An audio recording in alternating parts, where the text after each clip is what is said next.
Can we do the 3, 2, 1 clap thing? What's the Okay, 3, 2, 1? guys, we are live by the way. Oh, Oh, yes. we are live Yes. already. Ah, Hey guys, How- Just want to test how in sync we are. okay. okay. Okay, 3, 2, 1, clap. Okay, Okay, ma. okay, okay lah. Pretty good. Okay lah. Okay lah. Wah, Wait. Oi, apa ni? ini intro.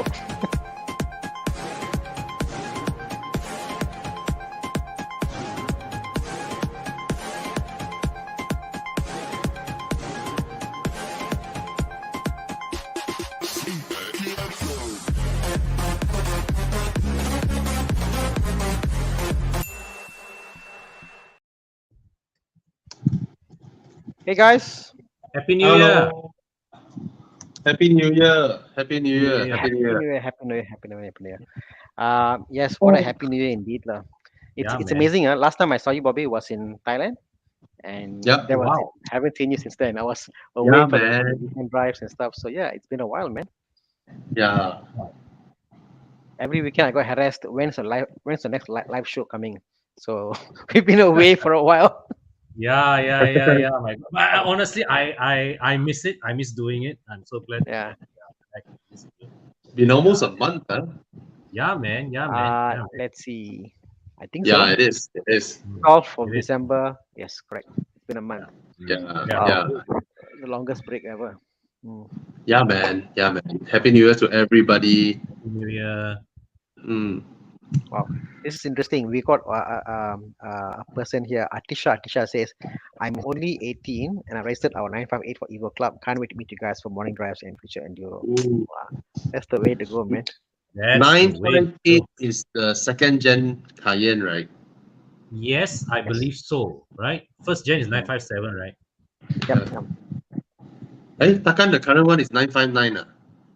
No. It No, this is. is first one. 958 is old. 958 is old, isn't it? 958 is old. First one. Yes, 958 is No. not the current generation. First is The early 957. 2000, the early 2000 model, the 2003 or 4 on there, isn't it? No. 958 is 2000, It- 2009 sorry, 958 is the or current 2010. model. Oh, Huh? 958 is the current model. 29. No. 958. No. 958 is the previous Cayenne, the second gen. Mm. Yeah, Nice. second generation. Yep. Mark's one is Congrats. 957 lah. Yeah. So Yeah. anyway, This one is 957. Okay. So yes, let's just meet some viewers here. You got Mr. Leisure says hi. Teatro says I is waiting. BMW Mini Cooper says miss you guys the last past weeks. Yes. There's Yeah, man. Aisha there. We have Roshan, our regular viewer, and Jackson. Obviously, every week Roshan. for sure we see Jackson on the call. We got Eugene here. Hi Eugene, Mr. Legendary himself. Oh, Yeah, he man. legend. I wonder how's your RX-7. Oh, first gen is 955. He said. Yes. Ah. So we've got Jackson. We've got Mr. Shunmu Kanathan Balakrishnan. Yeah. Oh, this one, I'm- I know him. Yes. Yeah. I'm sure his first name was Shanmuganathan, but something spelling happened, came Shunmuganathan. So it happens quite a lot in a lot of Indians. Really? Yeah, people when we go to it's funny because when we go to register your name, a lot of them try. One is because they say it out, but when they go and actually write out, they write out the wrong spelling. And number Mhm. two Yeah. was people have to get the correct numerology. So they change with the K and the G and the whatever to get the numerology number in it, like Back in the day, right? A lot of Chinese families, right? The siblings all have different surnames because of similar things, similar issues. Oh, yeah, Yeah. exactly. And imagine coming for wealth separation. They say like, how come your father name all different? True story. In my Hey. house, that has happened. So the true story was we all had, the same father, obviously, but the names differed by spelling. So we had to take a vote. The vote was out of the 7 children, which is the majority spelling that was there, and which was the majority spelling as the one to use for the other kids. So there you go. Oh, Wow. Midway through. so you all Yeah. have family names, ah? No, as in my father's name. So son of Okay. Krishnamurti. So somehow the Yeah. spelling changed for each one child. Oh wow. Yes, Okay. correct. Yes, correct. My grandfather followed the horology. Yeah, they follow horology and they get the special spelling. That's Ah, Shunmuganathan, but it's supposed to be Shamuganathan Balakrishnan. yes, yes, yes. Yes, Ah, yes. So guys, yeah, as always, please, this is for you. We're doing this. Ask away any questions you have about car buying guides, and we're more than happy to answer your questions. Mhm. Come, ah. let's start taking questions, shall First we? question. Okay. Whoa. So Gary back. Koyo. Hmm. So I'll read for those who are just tuning in. Hello, Sifus. Mini Cooper F57 JCW or MX5 1.5 soft top or any other cabrio within the same range that you would recommend. So price range, you're talking about what, 180? 170, 180, yeah, about there. But the Yeah. MSI 1.5, I think 150 can find. Okay. Hmm. So Yeah. 150, Wow. either How a would you guys JCW choose? F57. Very different experience, I guess. First Yeah. and foremost. I don't know. I I haven't been smitten with the whole Mini Cooper experience yet. That's one thing I haven't got. I haven't got bitten yet by the bug yet. I get it. I got into it, but I haven't got bitten by the bug That yet. day, So that day, Bobby and I was having this conversation about minis, and mm, it's minis have that inherent joy in them that when you sit in a mini, it just makes you happy. It's a very cheerful car, but and Con, wouldn't you be yes, happier in a Miata? mm, Miata, you can only share your happiness with one person. Mini, you can share with three. But the last two be cursing, you know. uh, Okay, can squeeze in. mm, It's, yeah, it's, it's yeah, okay. It's okay. mm, Oh, It's not yeah, as bad as a coupe cabriolet kind of like my car kind of seating, but mm, it's okay. I mm, mean, it's mm, like a mini. It's like a mini. yeah. mm. Yeah. But mini has I don't know. has has has more quirks for you to enjoy on a daily basis. And MX5 is for people who really appreciate the balanced chassis lah, rear wheel drive thing and all that, where you just want to hoon the car every morning. Then yes, by Mm, all means, go for an MX5. mm, But the style of the MS5 also is a sports car look, right? mm, Correct. Yes. It's Yes. Yes. it's it's and you sit very low, very near to the ground. Yes. You get intimidated by daily traffic, Mm-hmm. you know. Mm. And it's also a lot smaller than the Mini. Yeah. mm. Yeah, Yeah. Mini drives like a normal car, Yeah. Mm-hmm. normal ride height, you know. Yeah. Mm. It's funny Mm. because I think I was talking to somebody. I had a Boxster, and they're an older couple, and they were going like, Yeah. "Yeah, when I was younger, I can drive the Boxster, but now older, I don't feel comfortable driving the Boxster, the top down and stuff." So I think that I don't know, weather plays a part, but you got to drive the convertible and go for occasions or places or Genting to fully experience them. If not, it's Yeah. like if you drive an MXF slow with the top on, it's like any other car. A bit Yeah. louder, in fact, a bit louder, in fact, you know. Yeah. The only thing about the MX5 is that what Bobby pointed out before, right? It Mm, has a distinctly ordinary engine. yeah, lor. Hmm. Yeah, Mm. lor. I Mm. was I was quite sad actually. I was this one the new one I drove it and I was like, wow, a lot of, I mean I'm cheap lah. I'm like, wow, that's all lah. Hmm. Like a normal roads. So Yeah, the thing about the yes. MX5 is that the engine is very ordinary, but I mean otherwise lah, a keen driver, yes, would appreciate Wow, the but MX5 we for its balance. all during Enduro, all of us witness how Melvin drives his Oh MX5. Melvin, any car you give Melvin, it become a hot hatch. It's like all of us look at him. Wait, got turbo that thing. Okay, whatever also tiong, you like tiong CLA 45 lah, there are all kinds of stuff. I think right. If let's say like if you were to choose between these two cars on the Mae Hong Son Road, the MX-5 is the one that you can like full throttle the whole journey and not worry about crashing.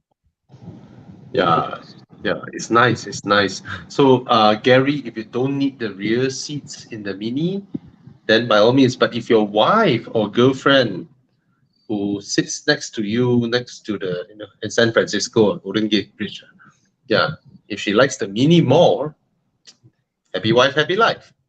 Yeah. Yeah, she can fetch. Woman will be thinking, oh, I can go out with this car and fetch my ladies, my friends, So it's a different thing. Right? And the MX-5 is cheaper. I saw 138K. Oh wow. Then 1.5. Manual. Manual And, for auto, 1.5 will be about circa 160. Yeah. Oh, the manual is cheaper for MX-5, huh? Apparently, a lot more people brought in the manual 1.5. I guess everyone thought the market wants manual. Yeah. Interesting. Yeah. Price has been holding well. All right. Okay. But 130 is not bad, lah. I think it's a fair price. 130 plus. Maybe it's a baiting price. You call the dealers ask you to go there and say so already. I think the next unit 150K. Yeah. Oh, that unit same white color one. Oh, that one sold already. Yeah. Wife and and 4-year-old kid. Then you get the Mini. You get the Mini. You get the MX-5. When you reach home, your kid asks you, "Where do I sit?" That's when you. Yes. Then for you, the MX-5 is out of the question already. Out of the question already. You want to enjoy it together with your wife and kid. I did the exact same thing. I'm the first person in Malaysia who dropped booking for the MX-5. Then Mazda let me have the car, take it back home, and my son look at the car and ask me, "Daddy, where do I sit?" Die. I got a same issue also. So yeah, I hear you. I mean, I yearn to have a 4-seater convertible. Convertible.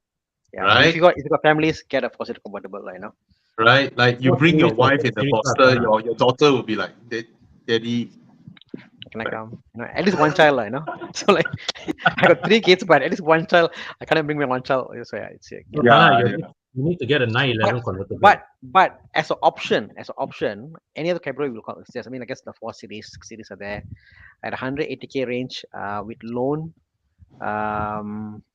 Possible? Yeah. What do you think? 4 series, 180K with loan. Yeah, 4 series, I guess. Yeah. Okay. Hope that helps. So let's moving down the question. Harrier 2023 recommended. I haven't driven one. Bobby, have you driven the new Harrier? Not yet. Not yet. We can't really say much. You can't go wrong with a Harrier, lah. Exactly. You can't go wrong. Yeah, you can't go wrong. This one is a bit of a doozy, lah. How do I compare a G30 or a Recon 8 Series? Are you serious? The price is so close, It's 400 plus now. 8 Series, really? Yes. Jeez. Well, yes. Dude, you are thinking. Yes. There's no question. Wow. Then go for the 8 Series. You check the prices. It's 400 plus. It's 400 plus. I hope no one who bought new from BMW is watching this now. Oh my god, he bought new. Oh my god. Jeez. Then go for the 8 Series, lah. No question. No questions about it. No questions. I was like, is it possible? Same. Oh my god, really? Okay, I'm looking at one now. 415. 415,000. The other one 435. The other one 435, 445, 445, 450, 456. Yep, it's 400 plus now. 8 Series. Go and get them. Yeah. All right.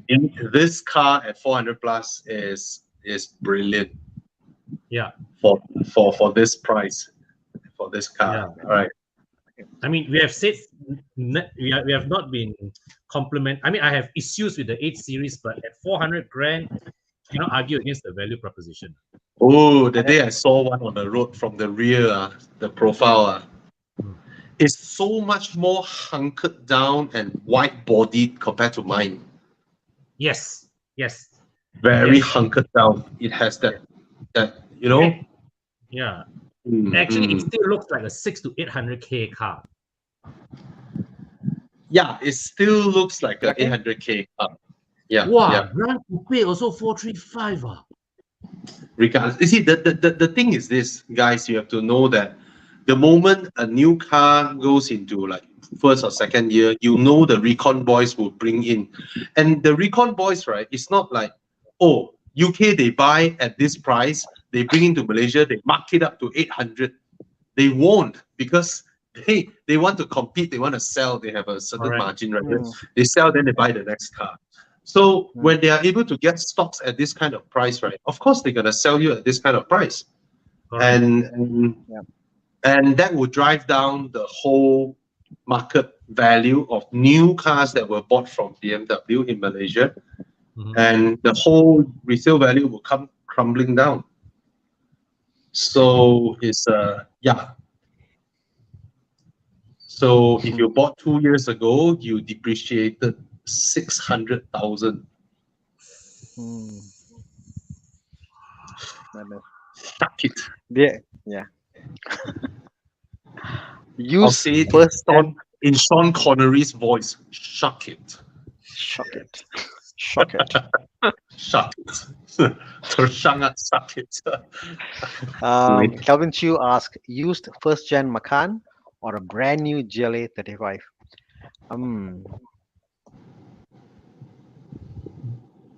The Macan will last you longer, I I'm not. think. You reckon because of the Porsche brand name and it's depreciated? But I guess the GLA is potent, it's modern, it's new, it's fresh. But Yeah. you know you The arrive in a segment, Macan. but this segment Con is like flashy segment, correct? Yeah. It's like Mm. I can afford a lot more, but I buy this flashy car. These are the flashy segment cars. Yeah, true. You know, I will which go one is for the flashier? Macan. Purely The from, GLA I guess, is engineering. probably more flamboyant, Mm, mm, but I will go for the Macan in this comparison. mm, mm. I would go for the GLA. I'm not a Mercer guy, but I think in this comparison, the fact it's Mm. new, it's a GL35, it's has Okay. all the It's right sounds, you know. for me, my perspective is you are able to get a used Macan first gen Mm, for roughly about 120 to 130,000 cheaper than a GLA 35. That's the mm, first thing. But of course, I reckon the GLA being a new car, you have a new infotainment system. I can dare you. You go into a first gen Macan now. You look at the screen, right? You'd be like, yeah. oh, is this 1998 or what? You know that our perception of screen resolution changed so fast with All new right, yes. generation cars. What looks okay back then suddenly became not okay, and then you wonder like, did my eyes went sharper or what? Last time I remember the screen is okay one, no. Why suddenly the screen doesn't look okay anymore? And if you get the Macan, you will have a very slow depreciation Mm, Correct. compared to the GLA. I mean, I personally don't like how the GLA looks, mm, but this being a 35, it will have the AMG bits, and it looks rather decent with the AMG kits.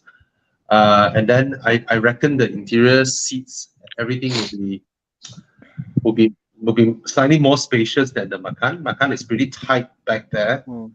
And then you get the Mercedes bits, all the new screens, new stuff. So there is a there are But merits there, put it that way. Mm. you know But the you can. A-class GLA family, right? Their cabin quality is quite Yeah. suspect. Yeah. You sit in a Macan, it Mm, feels 5 times the budget, easy. You know what, Con? I was Very talking about true. doing all the facelift, aftermarket facelifts. For the Macan, very common. They do the rear light facelift. They make it all that whole unibrow light, Yes, yes. I think that to me was the biggest thing because the new one looks so modern, so different than the older one. If I get that, I can do that. Then I'll probably like, maybe I'm interested lah.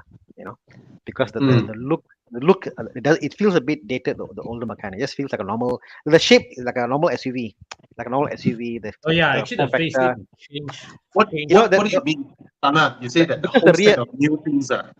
the whole rear, Bobby, they changed the lights and the center one, so the light become like one whole piece in Oh, rear. the whole set is in already. Now you can buy a whole set, 20 over thousand only, very Yeah, cheap. correct, Not correct. not official from Porsche, mind you, Yeah, correct. but Yeah, they're able to help you change the whole outlook, correct. uh, and then reprogram everything, and you look like Mm, the facelift yeah, Macan. yeah, Yeah. yeah. Mm.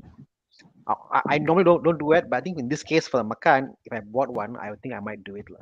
It gives it a very I fresh, new modern look. I prefer the pre-facelift rear. Really, yeah. Yes, because the one thing that I felt beautiful about the Macan is the way that they shape the boot.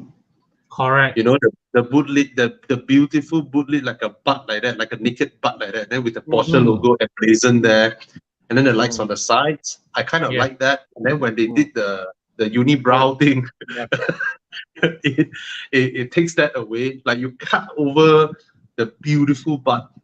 Yeah. But anyhow, the Macan is a great car. However, do be mindful because the Macan was so popular, right? There are a lot of dealers who buy poverty spec Macans into the market where they literally have no options. The lousiest seats with two controls, like just move the seat back like that, and like that. That's it. Oh no, this and this only. And then the lights are halogen projectors. What? And yes, yellow color. Like you turn on the lights, it's like Wow. yellow, like horrible specs. A lot. They are rampant out there, and people who don't know all this, right? They might they might buy a car that is poverty spec, whereas another car of similar price may have the LED Mm. lights and all that. So be mindful of that. mm, All right. So yeah. yeah. The Lot looks is of very important poverty lah. specs. You must have that. And yes, and the steering wheel, if you don't have the little knob on your steering wheel, which is an option, you cannot change sports comfort. There's no, you can't even change that if you don't have the Wow, knob on your steering wheel. That is an option, the sports chrono. So do take wow. note of that. If you see a Macan, you don't see the little knob on the steering wheel, screw that. You can't even change the mode. Right? That's horrible. Okay. Mm, So okay, yeah. okay.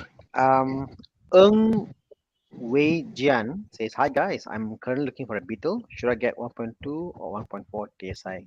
So I'm like, The larger the better, I guess. 1.4 has yeah, better specs, law. yeah, Yeah, lor.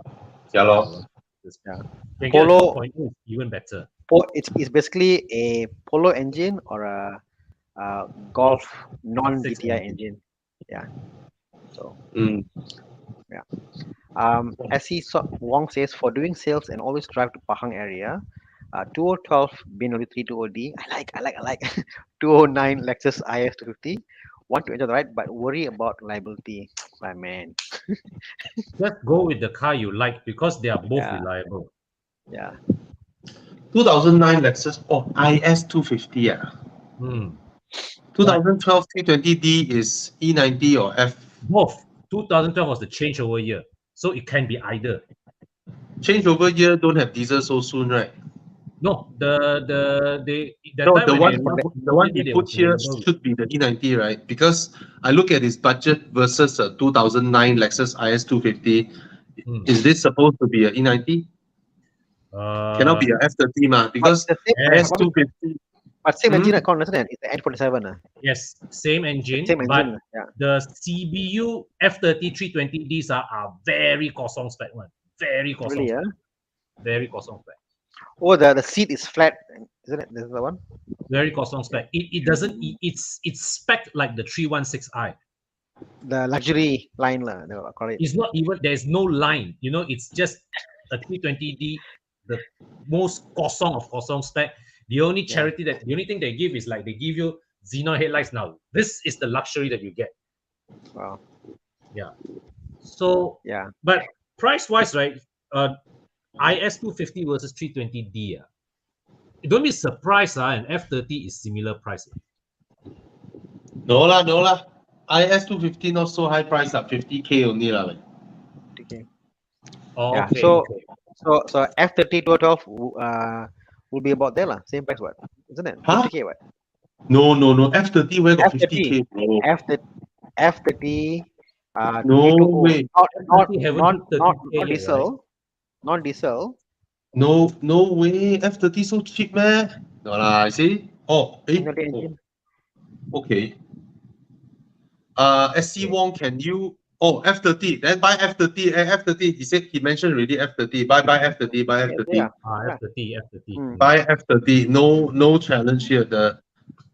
I've seen on forums about 50 plus lah, Bobby. So sorry. If it's E90, there's a bit of a like that. But if it's F30, you get the F30 lah. There's no challenge.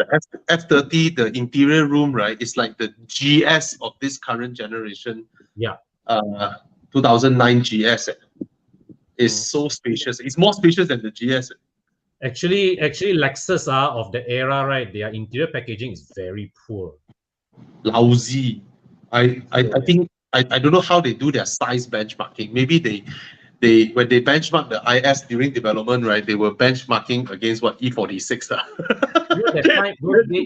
era when I review a Lexus car, right? It's like I always struggle to look for space to keep my things on. Exactly. There's no space.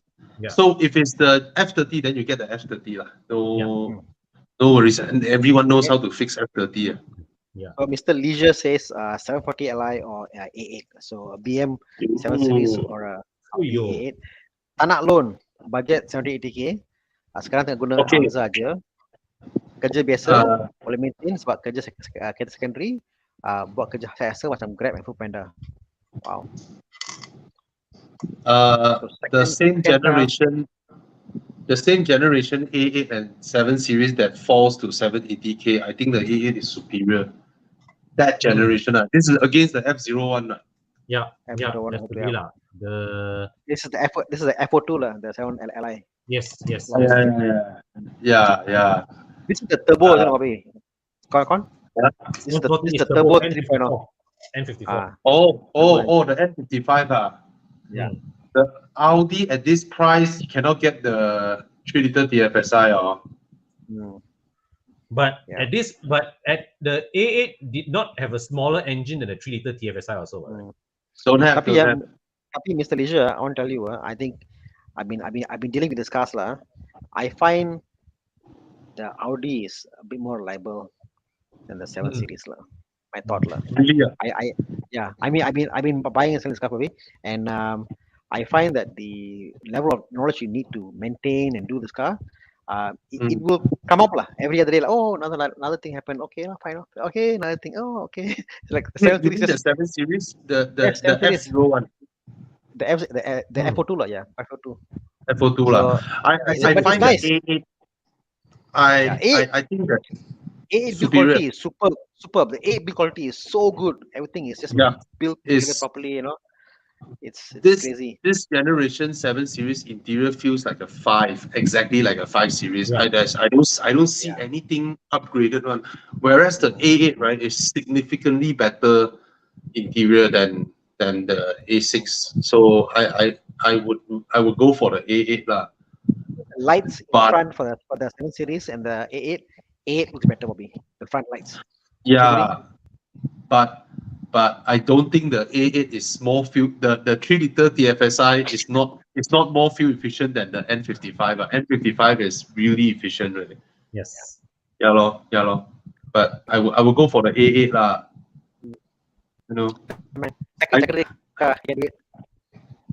Yeah. A8. Okay. How about Kon? Bobby must answer this one. This is a Subaru question. Of course. Can a Of WRX course. STI Why be a not? family car? Totally. Can course. be. Ask Felix. Tana, your sound is breaking. Your Can you hear me now? your Is it it better? is, but it has a it has that. Now better. Yes. Okay. Okay, I let me think try it's the without. connection to Mm. your lagging. Ayo. Tana. Okay. All right. Can we hear Tana? No. Okay. Quick one.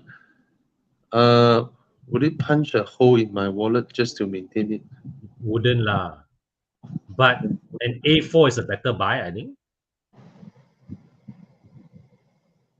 A3 is a better drive. Yeah. How much is the A3? 2014. I remember A3 got a unrealistically high price one. Yes. That's why Almost actually it's not bad to consider an A4. Because 60, maintenance 70K. I don't have it. And A4 is 39K. But Con, this generation, right? The A3's drive is so much better than Yes, the A4. yes. A4 is the V8. Yeah, Yeah lah, and to B platform. Wow, the cheapest A3 is 60 grand way. exactly. And then the cheapest A4 is 30 plus grand. Okay No, lah. buy lah. The A3 is okay. It's a Golf with a boot. With It drives like a Golf. Audi badge. Yeah. Okay. Tana, you okay? Are you back? Or your Tana is hang? We can't hear you, Tana. No sound. No audio. No sound. Tana. Is my Can't audio hear you. better? Yes, Okay, yes. okay. Now I Is it can good hear now? you. Yes. Welcome back. Sorry, I'm back. Yes. Yeah, All right. the 80, I find the 80 does better lah. So yeah. I Yeah, agree. it drives way better. Way better. Better. Okay. Okay. How Okay. about this one? Used BMW F15 prices are interesting, but afraid money pit. I don't know about money Hey, pit. what is I mean, like F15? What is X5. F15? what? X5. The previous gen Huh? X5. Hey, okay, what? It's not a money Don't get pit. hybrid. It's not a money. Yeah, don't get hybrid. Then it's not a money pit. Yeah. Yeah.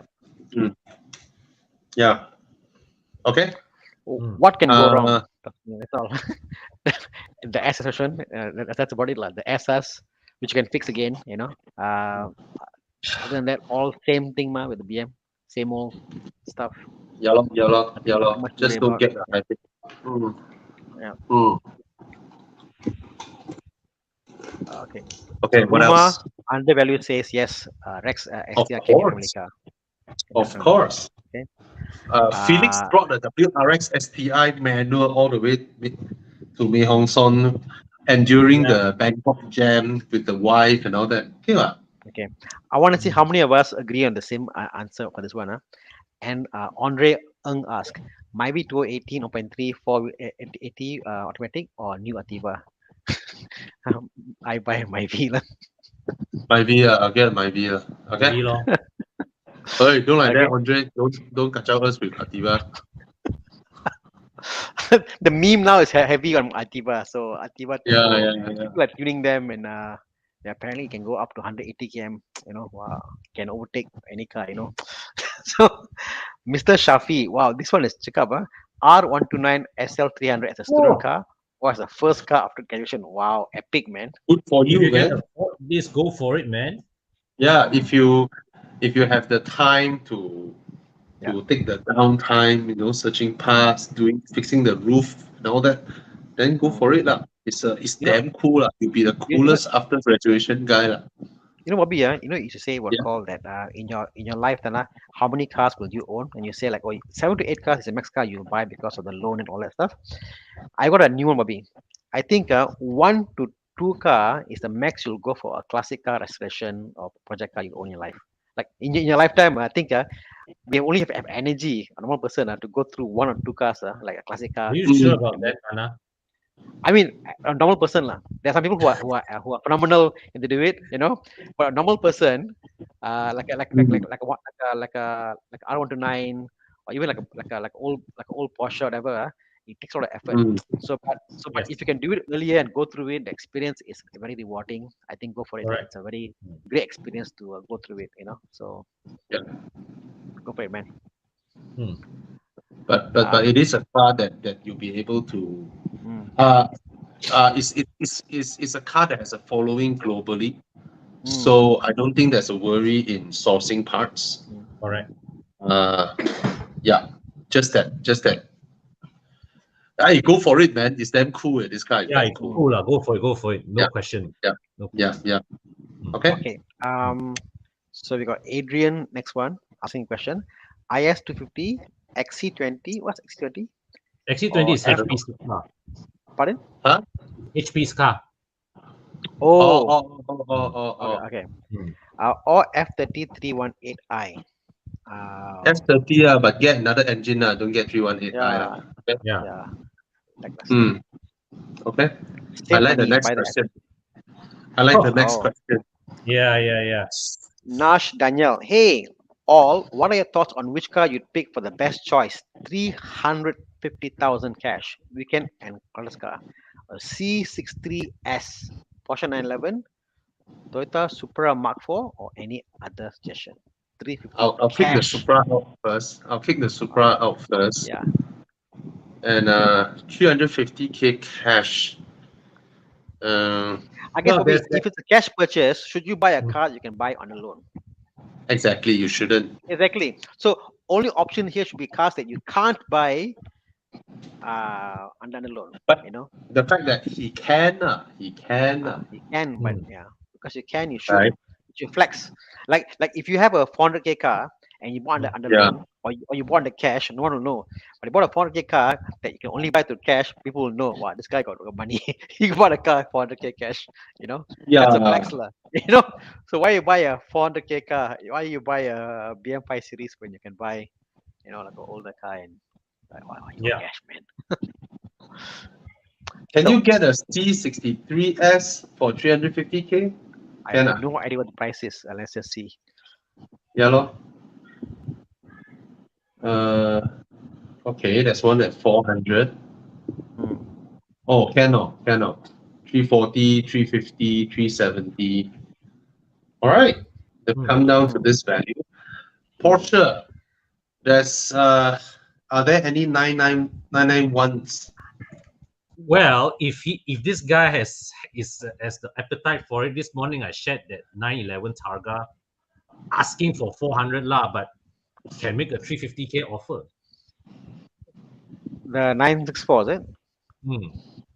What is it again? What? It's an old Porsche, right? What Yeah, Porsche yeah. is it? Is it a 964. 964? It's a Targa Yeah. lah. So that's the cool factor right there. It's a banger also lah. Needs It's, a bit of yeah. fixing lah. Yeah. I can see that. it's Yeah. gonna take up I a drove- lot. Yeah. I drove the 911 SC 2 weeks back, and I was Oh. like, no, the SC obviously convertible, all that, the whole romance is there. And then I was thinking, oh my god, the amount of it takes work, Bobby, to drive the car, like visibility, see the mirror, everything, the clutch, like wow, it's a whole experience, lah. It'll be a long way until you can enjoy the car. That's true. That's A true. long way. Most of the time, owning the car, you'll be worrying about what's gonna fall apart, where you're gonna look for it. Your joy is surfing the net, calling people, seeing, Like-minded looking at the people. 3D printing machine.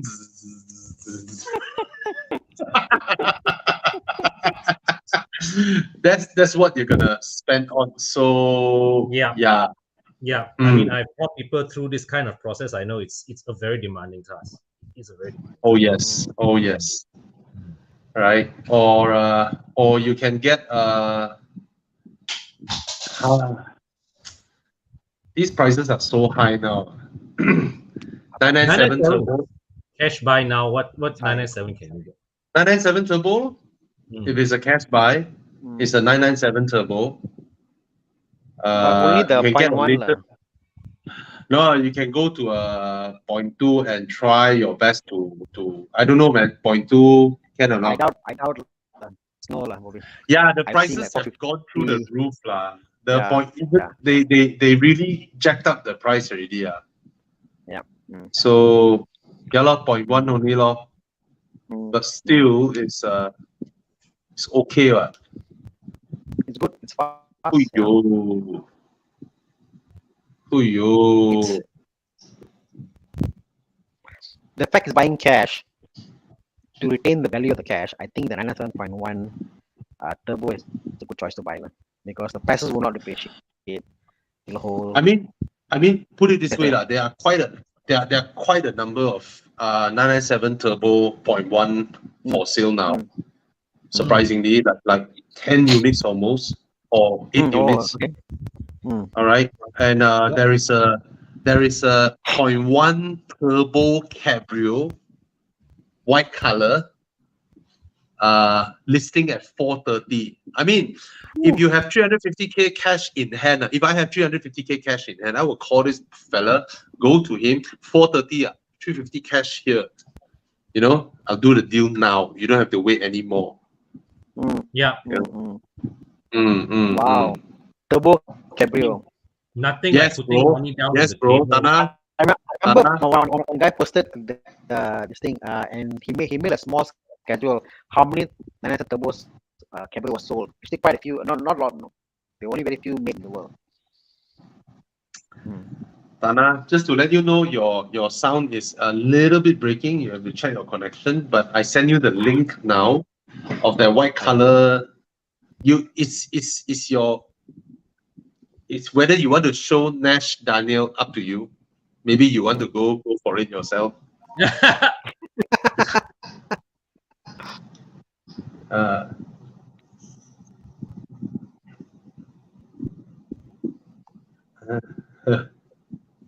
433. Wow.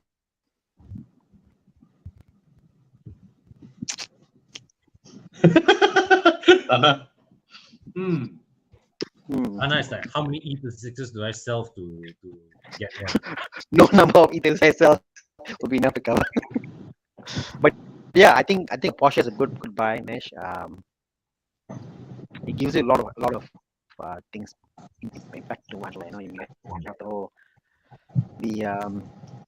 that raw you get in the box engine. You get the feel, you know, everything. I know how tight it is. You know, I think the first thing I noticed was how well built Porsches are. You know, so I think Yeah. I mean, I cannot think of any other car built so tightly like a Porsche. I seriously cannot. This is my own thing, like so good, Mesh. Tana, there's a lot of white noise when you're Really, talking. Let me see what It could be the connection of your mic to the headphone. Yeah, Let me your try. mic. Is it your mic? So just now when he moved his mic, right, there was the Yes.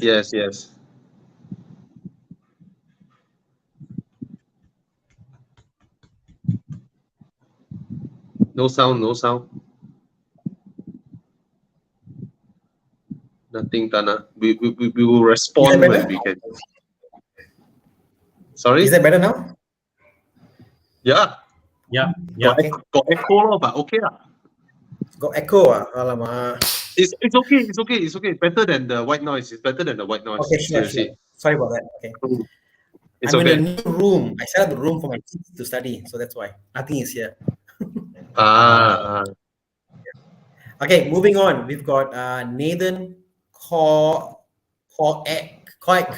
Nathan Koik.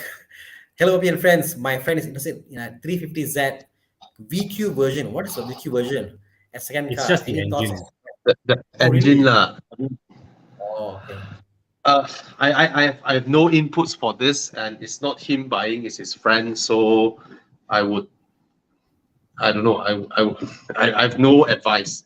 I have no advice. It's not a car that I know a lot about. Yeah. Any inputs from you guys? If you don't have, we pick another question, or I don't lust after a 350Z lah. Yeah. That's the thing. 350Z doesn't have that lust factor. I mean the road tax, the power you get, I just the space, the what it does for me, I just don't feel lustful over a 350Z. Just me, lah, you know. Mm. Yeah, It's cheap yeah. though, It's cheap, yes, right? right? It's cheap, right? Definitely cheap. Yeah, Hey, prices went back up. Fuck, wait. 50. Yeah, how much? No. Now it's like near 70. Wow. 70, 80, 70, 80. All You right. know, yeah. Oh, If anything, yo. Ruma Undervalue had, I think 350Z. He was saying that this car will go up in price. And fair enough, Ruma Undervalue, you're right. The car went up in price. Yeah, I mean, to me, it should lah, in a way. Let's put it this way: if you think the MX-5 has no power, pay some road tax and you have the fair lady, right? Yes. 350Z Yeah. Roadster. If you think the 86 has no power, Yeah. pay some road tax and you have a lot of power. And you change the exhaust, right? It sounds like a GTR. Correct. Yes. And All a lot right, of options so for turbo for this Yeah. car also. So yeah. And it's a classic there's a formula. It's a classic formula. fair lady Roadster 88,000. Okay, Mm. right? I don't know. Maybe it's the way it looks. It is so. It's like watching There a is, 1980s future movie. you know, Thomas Hanks' friend, the guy with the 350Z, the front Panamera and the rear Porsche. It's for sale. Yeah. So yeah, there's a crazy 350Z with the front of a Panamera and the rear of a 911 991, the best of both Correct. worlds, you know. So with air I wonder how it suspension, drives. I don't know, man. Okay. Moving on, Wildtrak is a Wildtrak, a good car, a good vehicle for daily use. Wildtrak is comfortable. It goes very fast. It's good on highways, but it's definitely a very technical car, lah. You know, it's a very technical car. So, not my first choice, but it's definitely a very comfortable car for highway use. So, Yep. Is it a common car that's stolen or something like that? No, that's the it's Hilux. just a bigger engine. If you get the older one, has got 10-speed gearbox. If there's an issue with the gearbox, you know. The newer ones, electronic problems, you know. It's a bit finicky car, but it's comfortable. Okay. It's nice, you know. So Yeah. Ford stuff, you know. So there you go. It drives brilliant, though. Yeah, drives brilliantly. So nice to drive. Yeah. So if you care about the drive more than the small stuff, then yes, you would love the Ford Ranger Wildtrak. But if you say like Toyota needs a Hilux GR to challenge the Ranger Wildtrak. correct. If you're the person who buy a truck because I don't want to deal with the truck ever again on drive it, no issue, then the D-Max, the Navara, all this Hilux, all easy, you know. But you want more from the truck, then yes, Ford Ranger Wildtrak gives you more, like, you know. It's a premium feeling product, lah. They give the product a premium feel. Oh yeah, it's definitely a Yeah. premium. Darren asked, Darren Chan, F-Type or LC500? F-Type R. F-Type R, sorry, yeah. It's the 5-liter supercharged, is it? F-Type R. Yes, I believe so. Yeah, 5-liter V8 supercharged sounds amazing. Which one would you get? The Jaguar. The Jag, right? It's gonna be more exciting to drive. Yeah. Sounds crazy, even though the LC sounds not bad, but it's not crazy. LC is much better built though. Oh yes, no doubts about that. I mean, Okay, driving a lot of Jags in the last 1-2 weeks because Kon and I have a common friend. He's been hunting for a Jag and he bought one. So I've been testing driving a lot of Jags, you know, older Jags, and something about the engine, lah. I mean, I bumped into him at KL Auto a few weeks back. Yeah, he's doing so. Anand went and did his Autoform with XJ8, the V8, and I began to understand how that generation of V8 is very quiet, very smooth, very creamy. You know, it's something else, like. Then you go to the F-Type, or the XKR and all that. Again, the monster comes out like very slow, suddenly comes out, comes out like, where did it come from? Nowhere, you know. So yeah, you know. Jack has got some appeal on me, I know. Very nice. Yeah, man. Yeah, man. Uh, I have a friend who bought an LC 500 Hmm. and he sold it in 3 months Hmm. because he told me the car is too comfortable, too smooth, too nice. He began to feel bored with it. Hmm. The character of the car Yep. is it's a luxury car, lah. Yeah. So he got bored of it. When I drove the LC 500, I love it, except the part where when it goes up to like 170, it feels a bit light-footed when you get to that. Yes, it gets it. It's not the type of car where you bomb down the highway at 240, and like how Audis do it, right? Yeah. Like, oh, you can let go of your hand at 230, 240, you slam the brakes, the car will brake in a straight line. That kind of assurance, the LC 500 doesn't have that starting from 170. Yeah. Yeah. It feels a bit unnerving at that speed, so I don't like it. I don't like that. Yeah. That's Okay. just about it. Yeah. Yeah. Okay. And then Mr. Yololo, gonna go to Jack showroom and finally get my dream F-Type R tomorrow. Can you explain how does the Serious. storing and recovery to save Congrats. tax? Congrats. In one live show, 2 mention of Jaguar F-Type R. What? Wow. What a coincidence. Congratulations. And Yeah. Lanka, you ask your dealer, you buy from your dealer, right? You buy from a dealer, then Dealer should be able to sort it out for you. yeah, if your car is recon, then you tell them you want to register in Langkawi lah. Then the car is there, and then if you want to bring it here to drive, you need to write a check, basically a cash check to bank into the customs, and then you get the paper to basically, let's say the tax is this amount, right? You need to, I don't know, it's a percentage of that amount that you have to park with customs. Then to have the ability to bring in 30 days one shot to Peninsula, then you have to send the car back. 1 year you can only bring in 3 times. Oh, And you then have to each bring time, you have to what? bring 2 stretches of 30 days, not 90 days straight. No, you cannot. You cannot go 30 30 days days. straight. One shot, only 30 days max. That includes the logistics of sending here, cost you 1 day. Send back, cost you 1 day. And 1 year cumulative, you can do 90 days. And each round of cost to bring the car down to KL will cost you about 5,000 to 7,000 ringgit. And to store the car there, you need to pay someone to store your car. So it sort of works like that. And then after 2 years, you get quite a bit of savings on tax. Then you can consider to pay off the tax. This is for sports cars and passenger cars. For SUVs, you don't need to pay the bank guarantee. Yeah, the bank guarantee sits with the customs. All right. So that's how it is. All right. Okay. Ashwin asked, so Burma's offering 5-year free maintenance and warranty. Is there any catch? You just Mazda have to go has back. Mazda has been offering this for the longest time. Yeah. Right. Yeah. So, No catch. I mean, Just it's free maintenance, so you must go to do maintenance there. lah. That's the catch.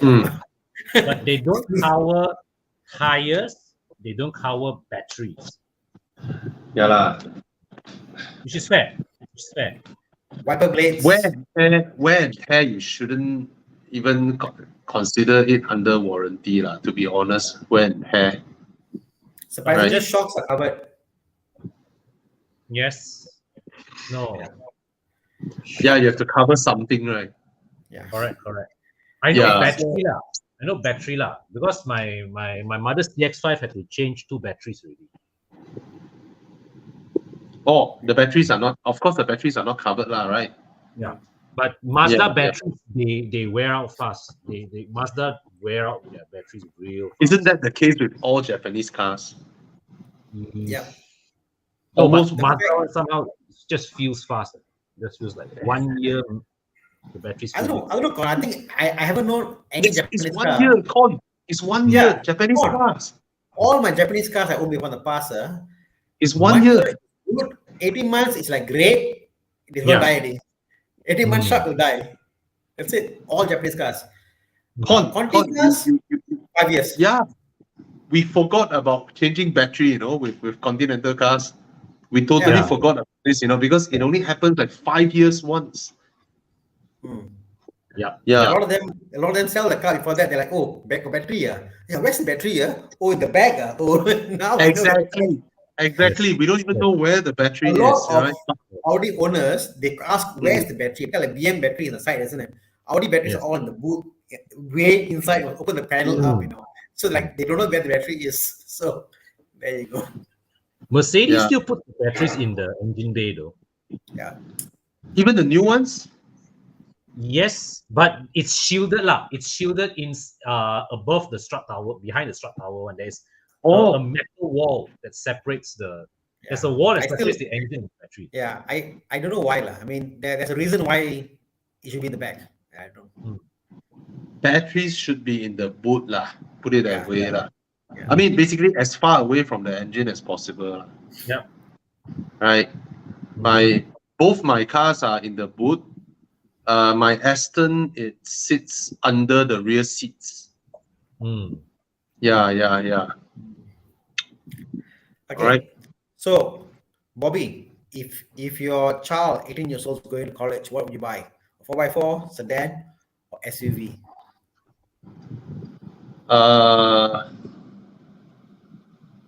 Going to college, a Volvo.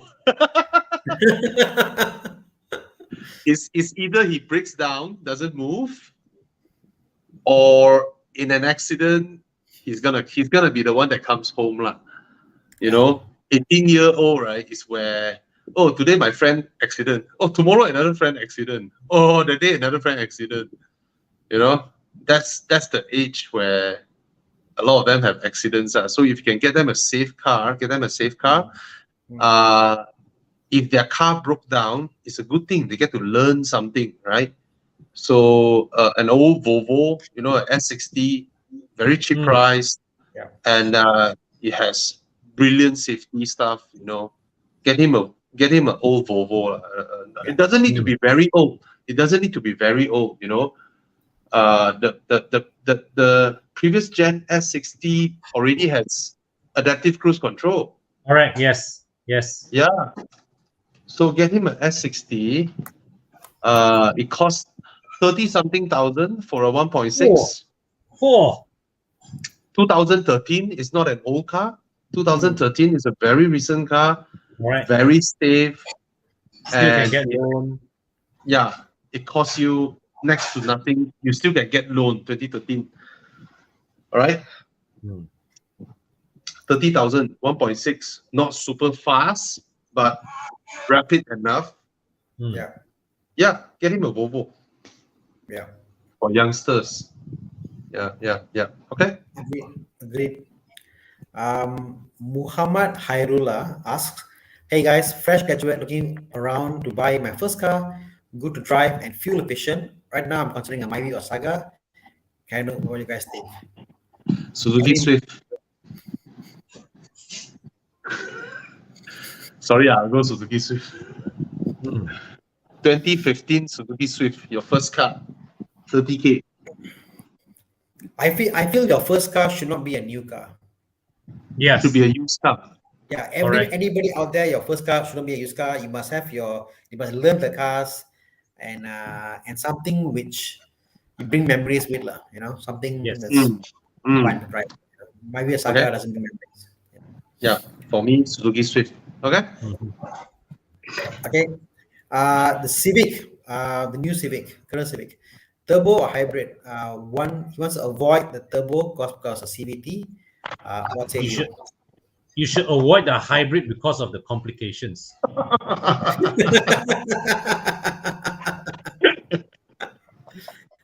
Yeah. I won't touch the hybrid, lah. Huh? Yeah. No. First of all, I it's resale value, And Yeah. Bobby, do you drive the HRV hybrid that we have recently?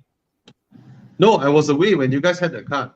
My God, the engine was horrible. yeah, yeah, yeah. Really? It was Yeah. horrible. I- mean, I- the HRV package was good, but it's like I can totally find no reason to go for the hybrid. Absolutely. You mean no the new 1.5 hybrid? Yes. You are better off Nice. with turbo anytime. Con and I spent half an hour thinking about why are they selling this car. We just could not come to a reason why this car is for sale. Yeah. The engine is rough, it's you don't get the kind of smoothness that you expect from Does it have a turbo? No, I think it's NA. Okay, what's the engine CC? What engine is 1.5. it? Yeah, all 1.5. HRV is all No. 1.5. It's NA. No turbo. Yeah. They have a 1.5 NA, 1.5 turbo, and 1.5 hybrid. I thought the hybrid is a turbo hybrid. No, I think it's NA, but let me Isn't it double the check. turbo hybrid? I think it's a turbo hybrid, lah. Con. Did it feel like a turbo hybrid, Thana? No, it's a turbo hybrid, but doesn't. But anyway, regardless what it was crappy. It wasn't good at all. It was. It was The way it revs is way it very revs. unrefined. yeah. Huh? No, the EHEV hybrid is It's not turbo. It's a DCT. Yeah, It has a DCT. yeah, the one without a gearbox, right? Mm. Sorry, it's IMMD. Yeah. Yeah. DCT is the previous model, yes. Yeah. So it has, but somehow it doesn't feel. I don't know. The car is rev so much. It's loud. The pickup isn't there. So yeah. But anyway, come back to the story about the Civic. I actually like the Civic. I know people say about the CVT, but I didn't mind. The build quality was good. I actually quite like the Civic. Yeah. So Yeah. Get the turbo lah. Get the turbo lah. I mean, this kind of car, right? Just get the turbo lah. Yeah. What's the point? What's the point of getting a hybrid? The turbo is already so fuel efficient. There's no reason for the hybrid to exist. There's no, you see, like I think Bobby pointed out once before, at this mainstream segment price range, right? There is no point to go for the complexity of a hybrid in the name of saving fuel. Exactly, because Yeah. all of them are fuel efficient already. And if you get a hybrid, the losses you incur in resale value will offset whatever fuel savings that you manage to save by But Bobby, I don't know how many. I somehow feel that the current hybrids that are being sold now, they're not as fuel efficient as, let's say, how the Prius was. The Prius was really fuel saving, but all the other hybrids out there is like they're not doing what's supposed to be. Like for me, the A6 and the 3 Series, they're powerful. I buy for power, not for savings. Just Yeah. powerful, But I don't get a lot of the other hybrids. Why they exist? Because it's not saving. It's just Because cheaper Tesla. and also the expectation of performance from the users. Yeah, they not many hybrids are actually powerful. Yeah. You there's no way you can get away with Prius performance in the 3 Series. There you go. Yeah. You can't. Okay, So don't even touch okay. entry level car. So Atisha asked question, where do we meet? So again, if you join Evo Club, you can see in our page where we meet. It'll be at the Evo Club Tri-Station. If you go on Google, on WhatsApp, Google on Google Maps or Waze, you can find Evo Club Tri-Station, and that's where we meet our Saturday drives. Saturday, Sunday depends. Just go and check out our page, and you'll know. Okay? Yeah. Sorry, I just want to quickly point this out since just now we're on the topic. This one. I believe so. I believe so. Okay. It's gonna depreciate faster than the petrol variant. All right. For sure. But the price is so high, Bobby. compared to a Civic. Why would you buy a City? How much? It's what, 110, is it? 100 over 1,000, right? Yeah. 100 over 1,000 for a Honda City. Process that. Yeah, why? You bought the wrong car, my brother. Yeah, why? I yes. 108, is it? Oh, ouch. Ouch. Yeah, the pricing is just no, Mm. not for me, sorry. You just bought it. Oh my god. Congrats. Yeah. Good car. Yeah. So, Okay. okay, come back. A250 sedan as a first newlywed car. Anything within the segment that can go up against it. So it's a newlywed buying a car, A250 as his first car. Hey, who go and change? Hey, sorry. I think I must have wrong. Yeah. Wrongly. Oh, okay. I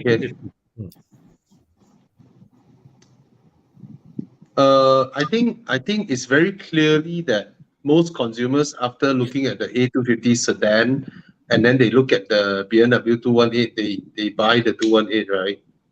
Hmm. Most people bought the 218, right? I think so. I don't like how the A250 sedan looks. I prefer the A250. Yeah, me too. Me Yeah, too. so from a styling perspective, what you get, I prefer the 218. Buy the Yeah. BMW 218. You know what? I don't like the 218 until I test drive it. I couldn't find a fault. Yeah. I just can't find one fault with that car. It drives really well. It's packaged well. It's priced well. Then I was like, and then the boot is huge. The rear seats are comfortable. The front seats are comfortable. Visibility is great. And then it handles really well. Then I was like, okay, all right. Yeah. My son loves it, So Yeah. of all the BM I brought at home, the one car I said I like the BM was the 218 because it was Wow. colorful, and lighting. It was light, everything It was like bright. me in a BMW. Yeah, he loved the 218 because of that line. I was like, oh, I want a BMW bar. So there you go. It's a beautiful color, and the colors are very bright and cheerful. All the line they have, it's a very nice color they have. So 218i is probably my choice now. So comments on the GT Sport S2. So obviously we went at Bobby, you're using this tire, right? You use Yeah, these tires. yeah. How are they? Good. I don't feel any deficiency over my CSC 5P. Wow. Yeah, and they're lovely. They're lovely. I mean, they tracks well. One thing I noticed, it is a little bit louder than my Contis. Really? The previous GT Sport S1 was very quiet. Remember last time when we talked with them, they were banging about how quiet their tires were. Yep. The S1 a bit of that, lah. Now tires, a lot that like everyone when talking about tires, if you don't talk about numbers and figures and facts, right? So there's like an 80% placebo effect to it. So we can only tell you what we feel at that juncture, right? So for another person, he might feel differently. For tires, you really need to look at all the facts and figures, so put it that way. And I think the Bridgestone Adrenaline is what segment? MC5 segment? Bridgestone Adrenaline. Right? It's not the highest. The RE04. It's not Potenza, right? No, the Potenza. Potenza. The Potenza. No. Adrenaline, Bridgestone Adrenaline. Yeah, Bridgestone Potenza. Is it? Yeah. Oh, RE004, yes. It's a Bridgestone Adrenaline Potenza. Okay. Potenza Adrenaline RE004. Which I have no idea if is it a UHP tire? Yes. It's not UHP, right? It's PS4. 04 is a thing. Oh. 04 is. Mm. Anyway, you try lor. I mean, you try lor. Takkan you would have bought the Bristol Adrenaline again, right? But then you can try. You can totally try. Okay. Yeah. So get diesel. I think this was a question about the 320. Speed Hunters asked a question. What's your opinion on a 2JZ swap BMW E30 coupe for 70k? Engine condition is good. Goodbye. Any thoughts? E30 is a very soft chassis. 88 and Rust prior, prone also. it's rust prone. For it to handle that engine, it's not reinforcement. Basically, you're buying the car for scrap. Like you buy it, then in a few years the car will break down, and then the engine, the body is gone. Just keep picking Yeah. it up. Yeah.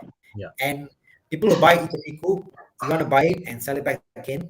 They won't appreciate the fact it's a 2JZ swap engine. So buy stock E30 coupe. Don't buy all this nonsense. I wouldn't buy it. E30 server, yes, they are cheap. There are around plenty of them. For that engine, for that body, you put a 2JZ, fantastic. Go ahead. I would pay for the engine for this coupe. Nothing more. Well, the engine is worth more than the car, right? Not really. No lah, E30 coupe is worth some money one lah. No, I was on the E36 track already. The two JZ is not cheap, isn't it? Well, depends lah. Some of them has been in there a long time, and they can be not so expensive also. So it depends. Patrick asked, update my T30OE. Okay, update. My car broke down in March of last year. Wow. My T30OE. I still haven't got my car back yet. Wow, you're nearing the first anniversary, man. Yes, first anniversary. So almost a year now I don't have my car. Inverter failed. So my answer to you is, if 218 car, it's what, 4 years? 5 years now, is it? 5 years, is it? 4 to 5 years. 5 years. 5. So you only got this year ending warranty, correct? So I just find that the 33OE, unlike the A6, put it this way, Audi A6 is come to a point there were so many on the road. A lot of aftermarket or outside mechanics were fixing it. They can do it, no problem. A lot of cars are out there for parts. A lot of them can even program the inverter. I have yet to find a mechanic that can program the inverter for the 3OE. That's how bad it is. It is so bad that no one in the market can program the inverter for the 3OE. But a lot of guys can program the inverter for the A6 because it's more open. Oh, wow. So right now, until that happens, until we got support from overseas, people can do it. Buying a hybrid that has high mileage, I'll stay away. Lower mileage, you can consider, because why it's fine, and as long as your car is insured, no problem. Because if your car is insured, who knows, you might go and hit a wall and suddenly what I call inverter damage, and you may need to claim, but yeah, it's one of those things, just be careful.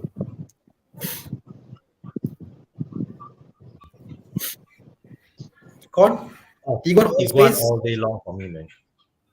In Labuan. A GLB One is still a better choice. A GLB is nice, ma. Not the 200 though. Or not the 200 lah, obviously. Yeah. But looks nice lah. Looks. Oh yes. I like the way the GLB looks, but not the 200. Yeah. I like how the Tiguan drives. I like how the GLB looks. So.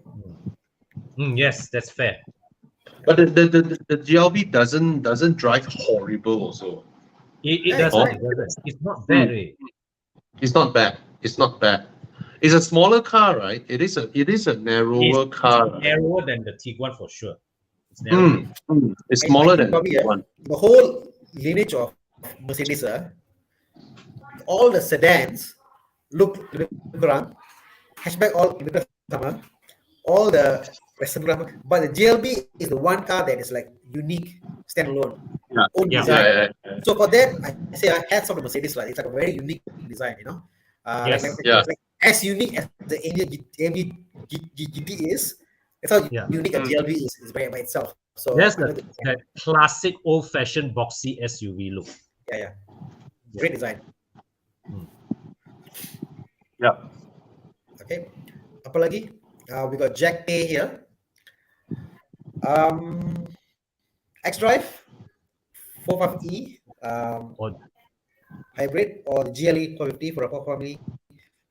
Um, both hybrids, both same segment. no, GLE 450 is non-hybrid. It's Oh, non-hybrid. or hybrid. Okay. Uh, I can guarantee the GLE 450 will be a lot more fuel efficient than the 45E. Agreed. 100%. And you'll recoup more money from the GLE when you sell it. Yeah. And it drives pretty well. It drives really well. It doesn't lose out in handling to the X5. Yeah. The X5 is the B58, the 3.0 engine. Yes, the 3.0. The GLE 450, Also Yeah, a 3-liter inline six. the 3-liter inline six. Yeah. But the X-Drive with the hybrid drivetrain, right? When your battery runs out, right?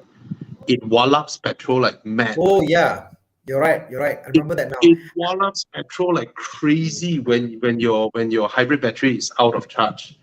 Yes. It's, Because the hybrid I remember your video, Kon. You were talking about the video. You did the video, and you was talking about how nice the engine sound was, the six-cylinder engine. And I remember why, because you were out of battery, so you were revving more. I want to tell you this, but I forgot. To tell you, yeah, because out of battery, so you're revving more. You hear the inlines. Oh. Yeah. So, Because the engine was putting in a shift. so yeah. There you yeah. go. So yep. That's Okay. Okay. This is a question from the mom. So mom is buying a car. oh please don't. Don't. It's that not kind of- worth the money. Yeah. And for that kind of money, you're getting an Altis engine. Don't.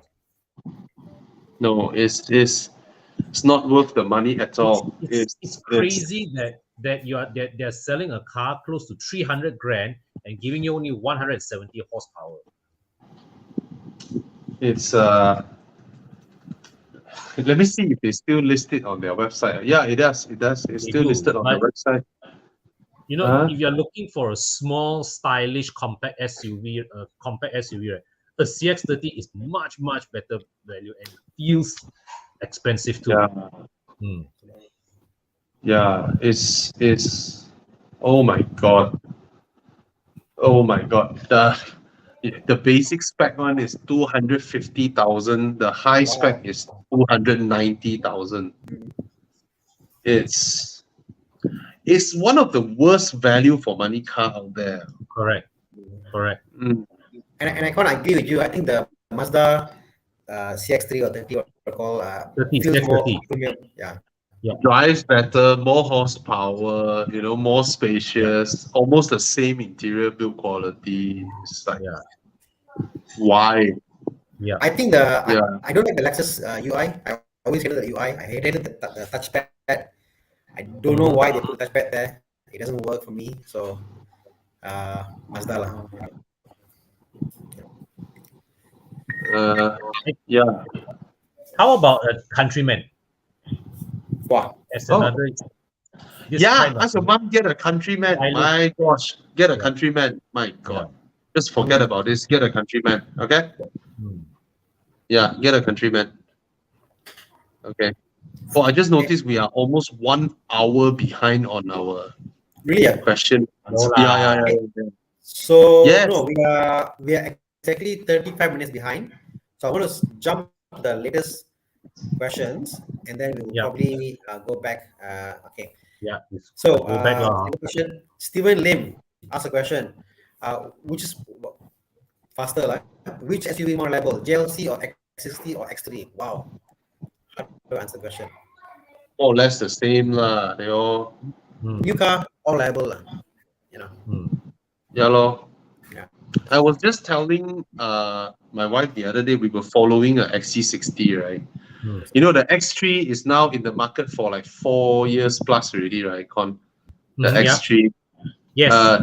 Has the new GLC come in? Not yet, right? Not yet. Not yet. Not yet. So this should be the old GLC, right? So me and Cass was like looking at the XC60 and said, wait, it stood the test of time. The car still looks so good. The XC60. GLC as well. It still looks good. Whereas the X3, I felt a bit tired already. The design. Especially the one before they put the M Sport body one, right? The non-M Sport versions, right? And then the new one is a bit over, right? The tail lamp, the whole I don't three get it. tail lamp design. It's a bit over. It's a bit over, the new one. I don't get the taillights either. Yeah. Okay. Has Pro Mileage Insurance tow service? Yes, because yes, I just I've used towed it my before. car yesterday. So Oh, you towed your car yesterday yeah, Which car? with Pro no, Mileage. my Everest needed a new coupling for the Pro shop. So I just towed to my workshop. All no issue, very fast, convenient. So you call and then how fast you got the tow truck? All that? Within half an hour they came out. Oh, see, that's the Yeah. thing, that's the thing. That's the thing. There are so many people who manage to successfully call for a tow truck, No, I think Bobby they must understand that all these tow truckers, it's a network. It's not like what you call Pro Manage got X amount. They all network, depending Yeah. where you are, Correct. you see Correct. who is in the neighborhood, and they Yeah. do. Your tow truck doesn't come Kunya or Pro Manage. No, they all open one. They just call to come and they do it. That's all. Yeah, The that's only the thing only way is, that what differs is at SOP. They'll call you, for example, say like, for example, they called me first. They said, there's one person who called me from Pro Manage. They said, sir, they're on the way. We'll call you. One person called me and said, they're coming over. Send the pictures. What do you need? Do you need a flatbed? Do you need this or not? Send a picture of your car. They advise me, can the car move or not? Can you help? So they advise me all that. The guy came. So yeah, and then they asked me, you want to pay touch and go cash? So all that was very good. So I had no issue with the car, and brilliant, no issue. Okay. I was very happy. In fact, I renewed mine for the other one. I renewed yesterday. So today I renewed for the truck also. On my phone, I did it. Oh, good to hear that, because earlier on, last time they have issue with the third-party operator that handles these calls. So they told us they will upgrade it.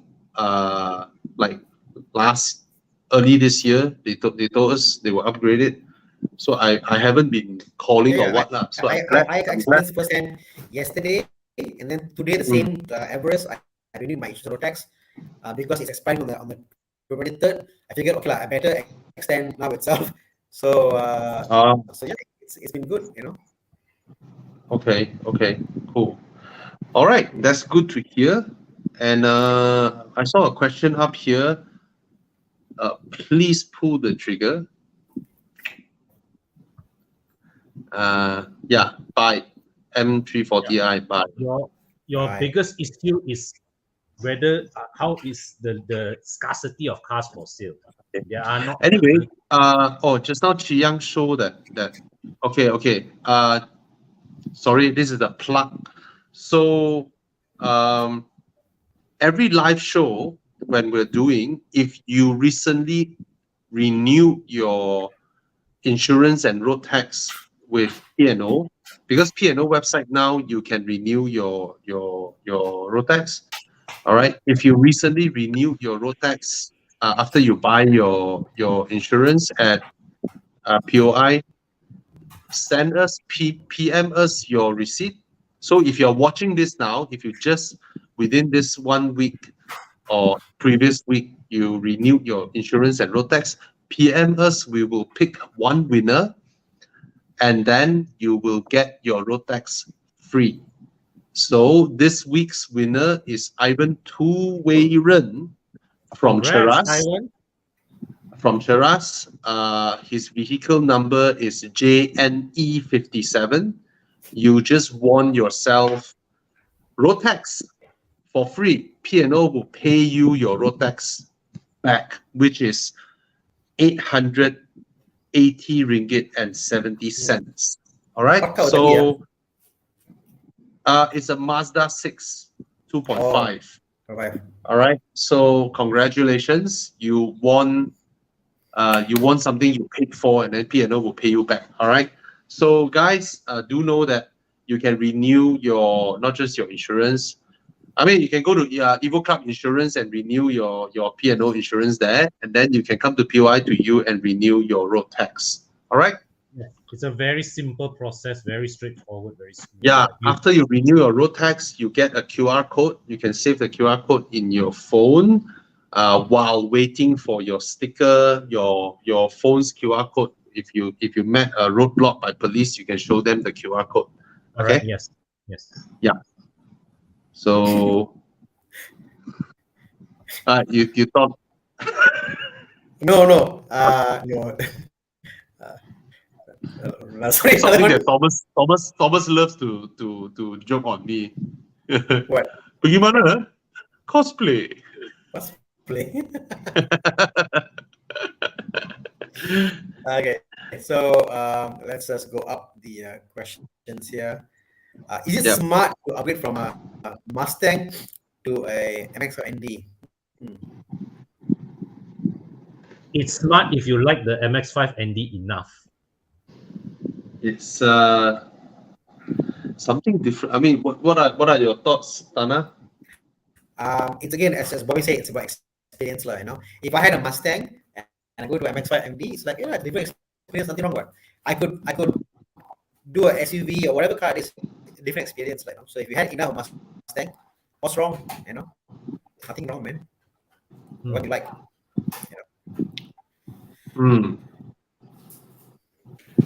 Yeah, and there might be people who have an MX-5 and then suddenly fancy a Mustang, right?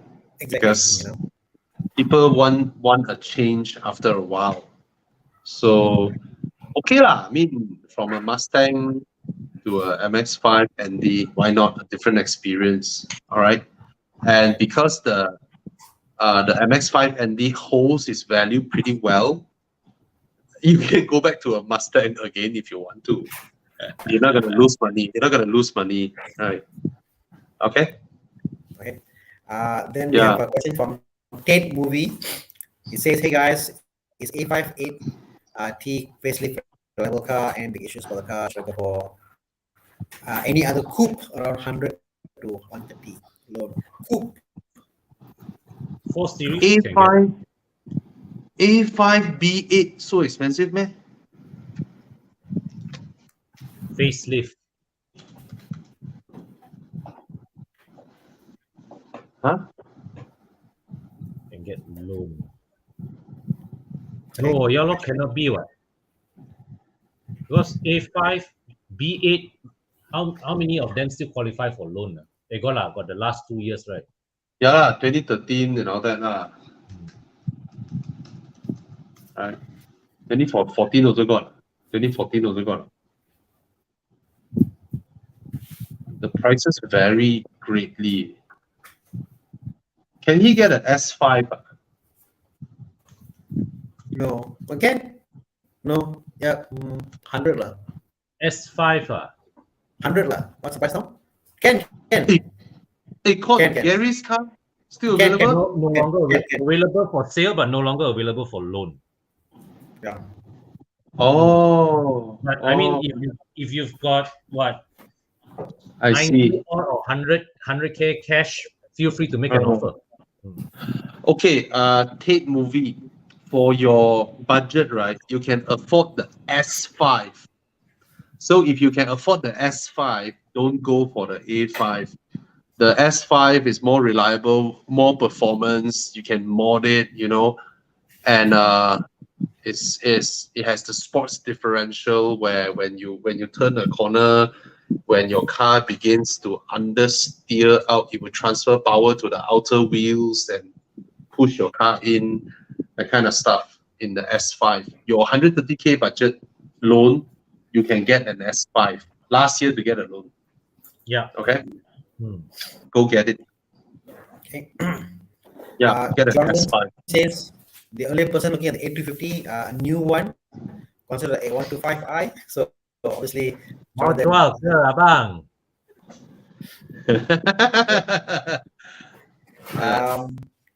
apa lagi kita ada question about This one.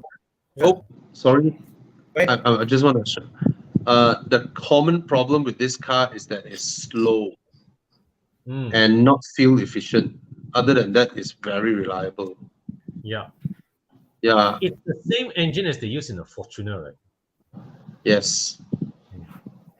Petrol version, Yeah. It's the kind of car where because it has so little power, you use a lot of fuel just Correct. to accelerate the car. It's a very old engine, old tech engine, and 185 horsepower. yeah. Oh, did you guys saw someone posted in Evo Club official group? He has the new Camry, what dynamic force engine, right? Yeah. So I he missed that. drove to Thailand and back to, I don't know, KL or PJ.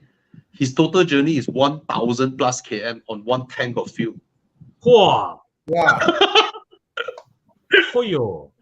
One tank of fuel, he hit 1,000 with a petrol, 2.5 liter petrol, epic way. That's damn amazing. Sure not. way. How? Yeah. Yes. The dynamic force engine. I mean, he drives smoothly, probably, you don't rev it out, but that's how good the Japanese NA engines are in real world fuel economy. Like Sky Active last time also shocked a lot of people, right? When Sky Active came out, right? The most amazing thing with Sky Active engine is you drive hard, it's also fuel efficient. Yes. Unlike the German turbocharged cars, right? You drive hard and Yeah. You can see the fuel moving, actually, literally. Yeah. When you drive hard, Darren, thanks for correcting. I stand corrected on this. Thank you. Oh, okay. Yeah. All right. What else? So we're gonna go to the dude, where's my car? Shortly, but before we go there. Yeah. Any leftover questions? Yeah, let's see. each of us take one question. and then Quick we one. do the rest. Subi, Forester, or XV? Bigger or smaller? Forester for me. lah. Forester for me. Forester for me. I'm indifferent, okay? Chinsui says, yes, post car should not be a new car. Yeah, I wanted to show this just now. For this one, I would go for the 1 Series or the GTI lah. Agreed. Right. Same. It's good value for money. It's very well built, very solid. But the drive is not desirable, But if you're not someone who do mountain road driving, then I think you do mountain road driving. All your other options are or corner covers. Yeah. So I think the V40 is the best built car here, but it's not the best to do mountain road driving. Highway driving, very good. Yeah. Okay. Okay, this is an interesting one. What's the one Japanese car that you guys want to buy to add to your car collection? Bobby, I did the thing about my car, the 3 cars. I got no Japanese car. All right.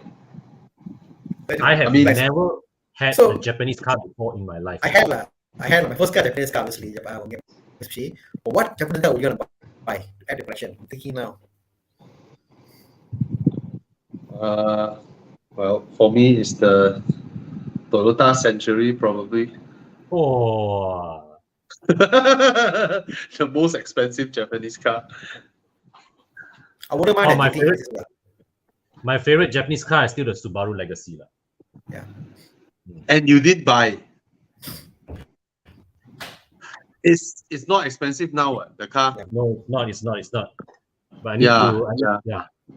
If I buy, I think it'll be a Subaru, either GT86 or WRX, something that in that range. A Subaru. Yeah. The G20 LCI tomorrow. Really? It launches tomorrow. You will see the news on Totan everywhere tomorrow. Okay. I see. Yeah, it's launching tomorrow. Okay, come and join us. What the hell? I got an offer. You M5 2013 140K. Buy. Yeah. Buy, But buy, if buy, you are, buy. but if this is your car and you got an offer of 140K to sell it, then you can do better. Yeah. Mm. Hey, buy, wait. 2013 M5 140K. Buy. Yeah. Buy. The market price now is about 180, 190. So you buy, you earn 50K immediately. All right. What else? This one, quick one. Yeah, Cayenne 3.6, the most reliable engine. Go for it, bro. Not very fast, and then you pay a lot of road tax. No lah, SUV food, big size SUV, you pay half, right? Road tax. Sunday, right? I went Genting Drive, right? Then there was this W212 in front of me, E200, quite fast. Oh. Then I overtook him at the premium outlet lah. But then I noticed on longer streets, right, he catch up pretty fast, you know. I was like, wow, this E200 1.8 CGI so fast. After I got up there, right, the owner, right, is a friend that I know. He down batched his W212 from E400 to E200. Oh. And this guy is quite epic. He got 2 Aston Martin DB9s. Oh. He bought the coupe. He loved it so much. Then he bought the Volante. Oh. And you know what he told me, right? He was like, I tell you, Bobby, you need parts, let me know. I buy direct from UK. I just changed my front door struts. You know, the Aston, because the Aston, the doors goes up like that, right? There are struts there, right? He said the struts are £10 each. 10 pounds. Then he asked me, hey, your fuel injector, how much? £40 each. It's like, yeah, look, is £40 is like what, 200 plus ringgit, right? Each fuel injector. Do you know my Audi RS6 fuel injector, how much? 500? Enlighten me. 880 each. Wow. And why? Yeah? Should be the same one, same as any other Audi ones. I don't know. It's 880 each. And the whole engine has to come out to replace it. Yeah, it's still not gone back into the car, I can tell you that. The entire engine needs to come out to replace the fuel injectors of the RS6. Initially, I have a check engine light and it's cylinder 5. So I thought, okay lah, spend 880 ringgit and just replace that one now. When I learned that the entire engine needs to come out, then I told Prestige, change all. One shot, change all. So, under warranty, of course not. Really? Yeah. Huh? No warranty. No. Okay. Yeah, I didn't get the Evo Club warranty because my car is over 8 years already, ma. Oh. Yeah. Oh well. Yeah. That's the you want no pain, no gain. Right? My friend's Boxster, Bobby, just on the same note, he had a exhaust fume leak and they couldn't find it. So they had to drop the engine out to find the leak. so far, I mean, I bought both cars from the same time, right? My guesses were right lah. At first, I was like, I'm sure the Audi, given that it's an RS6 full spec, full of electronic shit, it's gonna cost a lot more to run than the Aston. True enough, it costs a lot more to run than the Aston. So I can consider myself lucky that I did not go for a S-Class coupe that time. Imagine I go for an S-Class coupe, right? It's gonna cost even more to run. Yeah. Okay. Shall we go to our session? It's now almost 10. Yeah, worth it. Go for it. New BRZ is I would call this car underpriced when you consider that the MX-5 is more expensive. Okay. What's the question that you guys highlight just now? looking to buy X6 2012 model for my Wow. husband. Is this car reliable? Now, 2000, okay, Man. the fundamentals of this car is reliable. What do I mean by fundamentals? The engine, the gearbox is bulletproof. Expect. BMW gearbox. Yeah, BMW gearboxes since 2009, 2010, the ZF 8-speed is bulletproof. The engine N55 is very reliable, but then you have to do your due diligence and your periodic maintenance. Maintenance is very affordable for this engine. Parts are cheap, available everywhere. I don't see any big surprise for this car except if the previous owner has been neglecting this car. Yes. Yes. The X6, what's the market value now? BMW X6. And you are a very good wife for getting your husband this car. You Yes. are a lovely wife. So prices are about 50, 60,000. Now, the problem with Wow. this is if the prices has already hovered around 60,000, 70,000 for some time, right? You might experience someone who previously bought this car at 70, 80,000, and I'm not judging, but they might skimp on maintenance. Okay. Alright. So if you can find a car that is first hand from the first owner until now, the owner would have been someone who can afford a 700,000 car. He won't skimp on maintenance. All right. So, but there's a lot in the market. So slowly pick one by one, get the car inspected. You can search Evo Club extended warranty. Even though this car cannot get warranty, but in the Evo Club extended warranty page, you'll be able to find our full network of workshops that support this warranty, including 50 over workshop that can do inspection for you nationwide. So bring your car there, do an inspection, pay them the inspection fee, regardless if it's, I don't know, 150 ringgit or 200 ringgit. Get your car thoroughly inspected, then you buy, because there are so many of it out there in the market. Take your time to slowly buy. All right. It's a very We good car. got one in the workshop. Yeah, we got one in the Oh, workshop nowadays. nice. X5D. That diesel.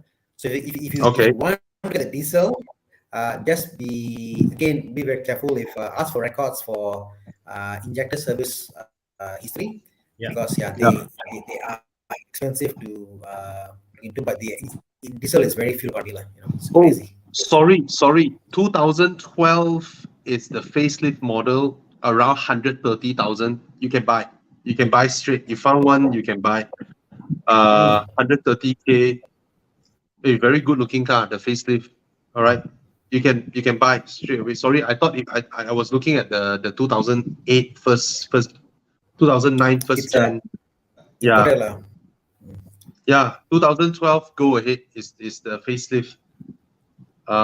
Yeah, go ahead. It's a great car. It's a great car. You can buy. All right. Wow, there's a M50. 4.4 V8. Very nice. Yeah. Yeah. Wow. I it will be very fun, the 4.4. Yes. But the 3-liter is the one you want, because it has reasonable power. You can look for DNA tuning and tune the car, and 400 horses. Yeah. easily you can get 400 horsepower. It's still fuel efficient. So yeah, go for it. Okay. I saw a red one, beautiful. Okay. But it's like you Wow, like the why shape so lah. The X5. Pardon? Sorry. No, nothing. I was looking at a few units. It's damn good looking, right? Yeah. Okay. So we've done everything. Let's go into Chiang, you want to go through your thing? Yeah. Chiang has prepared for us 5 rounds of Dude, Where's My Car? Yay. 5 rounds. Wow. Sorry, I'm reading the comments. Whoever same that here. has CT 200H, don't buy. Don't. Yeah. Okay. Ooh, X50 or IS Arus. 300. I would say Arus. Yes. I have to say it's Arus because it's a simpler car. It's much simpler. It's like Kosong, nothing on the car. The Right. Arus uses more cylinders to make less power, so of course it will be more reliable. Yeah. I like the way you say it. Okay. Okay. Kia Sorento, Thomas isn't here for Thomas' sake Yes, for Thomas. saying yes. Yeah. Kia Sorento, Yeah. Thomas is very good. Yeah, 2021 IS 300, please buy. It's a damn good looking car. Please buy. Mike says Okay. Gia Yaris. Yes, you're right, Mike. Gia Yaris is a car that I don't buying, but it's a car that I like, but I don't want to own the car. That makes sense. I don't think I can own the car. I get what you mean. Tana. I love the car. Yeah. So Yeah. okay. Okay. So okay, let's get Next. cracking. Okay, round one. Ding ding. Oh, Cayman, well, we're off to a good start. Cayman manual. Is this the one that Alex bought?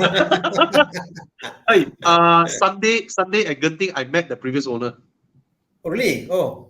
Yeah, he had the car for 13 years. He has been following our trip, So he walked over, and I think he's one of the Ferrari drivers or one of the Porsche drivers. I don't know. There was a bunch of supercars that turned up. So he walked over and said hi to me and said that, hey, how's the Thailand drive and all that, So he's also someone who frequently drives into Thailand. So he told me next year we should do the northeast side of Thailand. So I'm pretty much sold on that idea. So yeah, he owned the car for 13 years and put it at JT, and then for those who know, the story Alex, his M3 Cabrio broke down. He drove back and put the car at JT for sale, and then buy the Cayman S straight, and then blasted up. Yeah. So, all right. So okay, Chi Yang, what's next? Fucker. Ooh. This is the car that Alex. What the hell? This is Go by Alex Kayas, yeah. So Alex drove this M3 convertible to JT and traded in maybe on consignment or whatnot, and then bought the Cayman. So which one would you go for? Wow, Chiang very naughty. Yeah, should put him out so everyone see his naughty face. Yeah. Hey, Chiang, which one would you go for, Chiang? Which one would you go for? Which would you go for? Yeah, which would you go for? Porsche. Oh, Porsche. Porsche cannot slide, or? Yeah, lor. Can slide. Ivan Kong can, you sure cannot? Cannot. I cannot. Well, the votes are coming in. Cayman. Cayman. Wow. Okay. E46. Yeah. For your. Oh, M3. See, more people love the M3 convertible. Oh, Okay, I just learned the other day from Brandon that BMW officially sells a conversion kit for SMG to manual. Oh, wow. Yeah. Officially.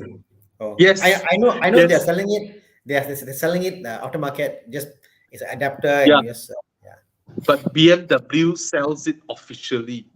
I was surprised. Wow. Yeah. So we have Cayman, M3, Cayman.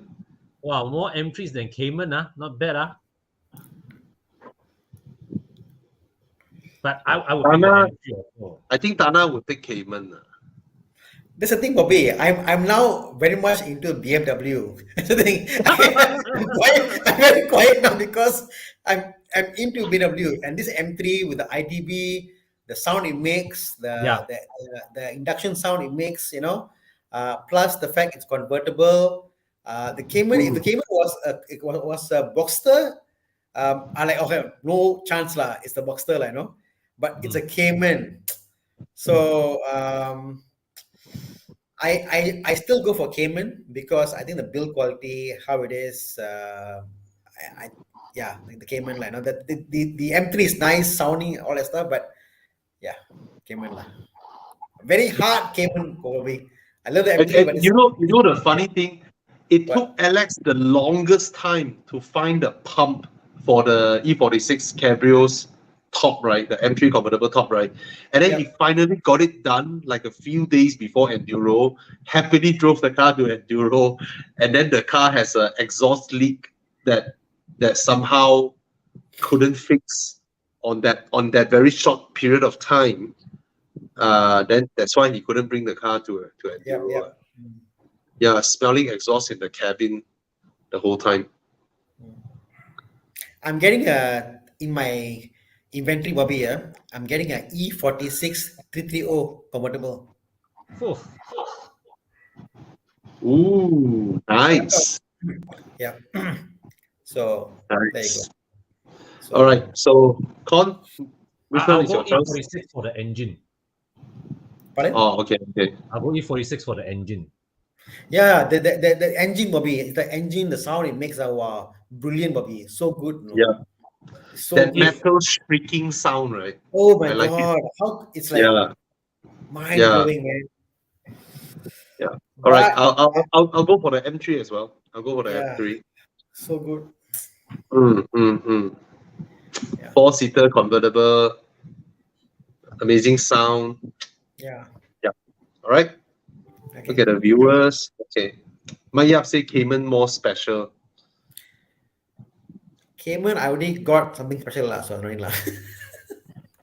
Mike, if you drive this Cayman, right, you join official Porsche Club Malaysia for drive, right? You cannot sit together with the GT boys. All right. Yeah. Anyway, We should do a polling next time. Yeah, do a polling link lah. I think we should do one. Yeah. But a bit susah lah because he broadcast this over 5 channels, right? No, we can do a Mentimeter and do polling. We'll do that. Okay. Okay. Okay. Jom, next one. Oh, Aston. Fuyo. Which one? IQ Aston Signet. Okay. It's a Toyota IQ. Wow.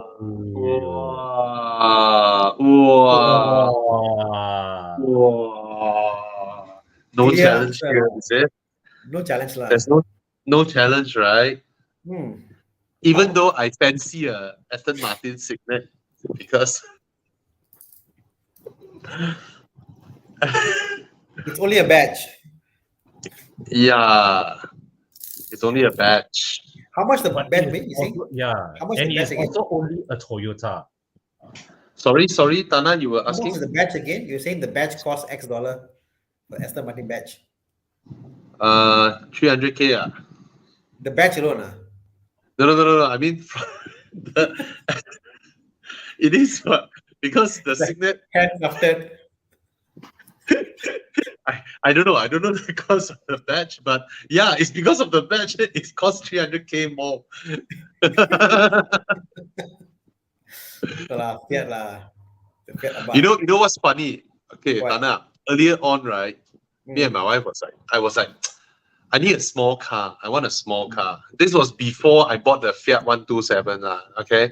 I want a really small car. I wish someone sells the Signet, of which no one does, because there's one person in KL who owns 2 Aston Martin Signets.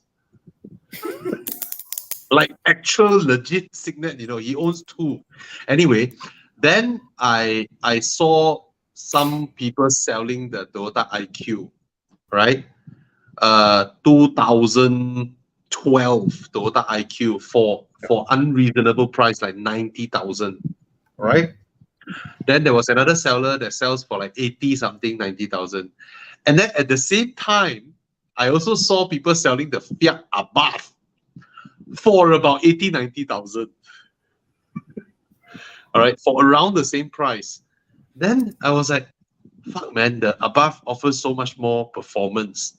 However, I wanted a reliable small car to run around. A car that doesn't kacau me, you know. So there was a point of time where I was looking at IQ and Fiat above lah, which of course the IQ doesn't make sense at 90k because the above also 90k, and then Yeah. such a character, you know. So yeah. Anyway, yeah. I don't think anybody would get the Signet. Oh, some. What's your take on Smart 42 Cabriolet? Not bad, Smart 42 Cabriolet. Not bad, I'm looking not at bad. how much it costs for the conversion kit to convert the IQ into a Signet. Not right now. I think it will cost a lot, you know, because if you really want to do the conversion, because the whole interior is like leather wrap gila, with Aston leather and all that, and then the tail lamps are different. The front lamps are the same. Other than that, yeah. Then you have a stupid bonnet with holes on top. My neighbor has an IQ, so yeah, I see it every day passing by. Serious? Oh. IQ, good IQ, yeah. So weird. Can you shoot a video with the car to show me how tight the rear seats are? Okay. The car has rear seats, you know. Really, yeah. But then you look at the window line of the car, right? The so-called B pillar, right? The B pillar, you can't even see the front seats, and yet there are rear seats. It's a bit hilarious, Yeah. I can imagine the sitting position of this car, though. I don't think my legs can stretch much, even in the front seats. Anyway, okay, so everybody make their choice. So Most yeah, people so I think it's Abarth, one Signet, Abarth, Fiat. Yeah. Okay. Mike says Fiat, Gopal says Fiat, Jensen says Fiat, Fiat here, Fiat. I think it's unanimous. Like almost everybody says the Fiat. And Akash comes. Hey Akash, how are you, man? Akash says, what's your take on the Smart 42 Cabriolet? It's cool. It's cool. I think it's a cool car. Yeah. Yeah, I think it's a cool car. You know. Okay. Jackson goes for the Aston, and Jonathan goes for the Abarth. All right. Okay. No challenge there. Abani, some American. Is it? Jaguar. Yeah. Oh, Project 8. Voila. Hey, there's one in Malaysia, you know. Really? Yes. There's one in Malaysia. Project 8. Harris Garage drove this car. Giulia Quadrifoglio. I think everybody would pick the Giulia, right? Because it's more famous. GTA M. Wow, this is a legit tough choice. Yeah. Jaguar tries to be everything in one, you know. So. Wow, this is a legit head scratcher, eh? So far, only Theophilus voted for the Giulia. Sorry? Only Theophilus voted for the Giulia. Everyone is still undecided. Yeah. The Project 8 is pretty rare, way. Yeah, man. Yeah. Hey, they are about the same price, way. The Project 8 was about 180 over $1,000 US. The Giulia is 200. 200,000 US. Jackson goes XE. Eugene goes Alpha. Sky goes Project 8. Theophilus says Giulia for the engine. Mr. Yap goes. Just to let everybody know, the Giulia makes 540 horsepower. Wow. The Project 8 makes 600 horsepower. Looks bonkers, both looks bonkers. Yep. Fuyo.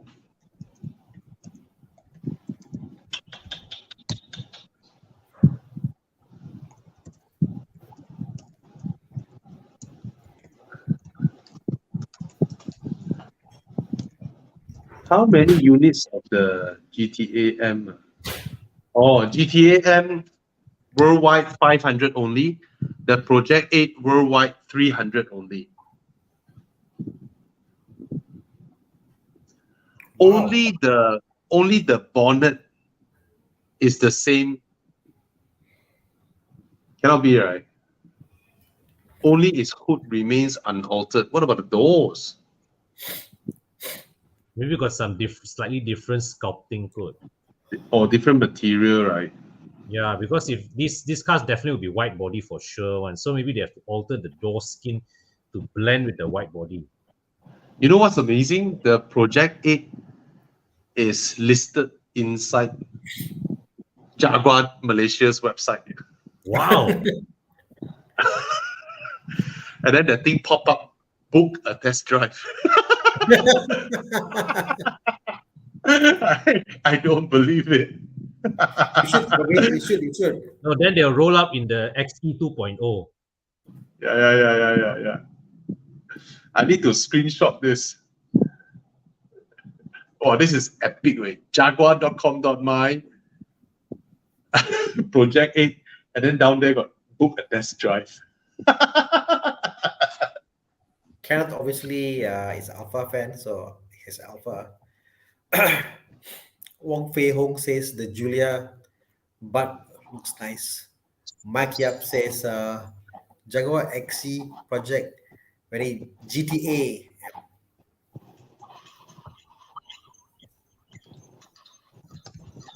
Styling wise, I prefer the Alpha.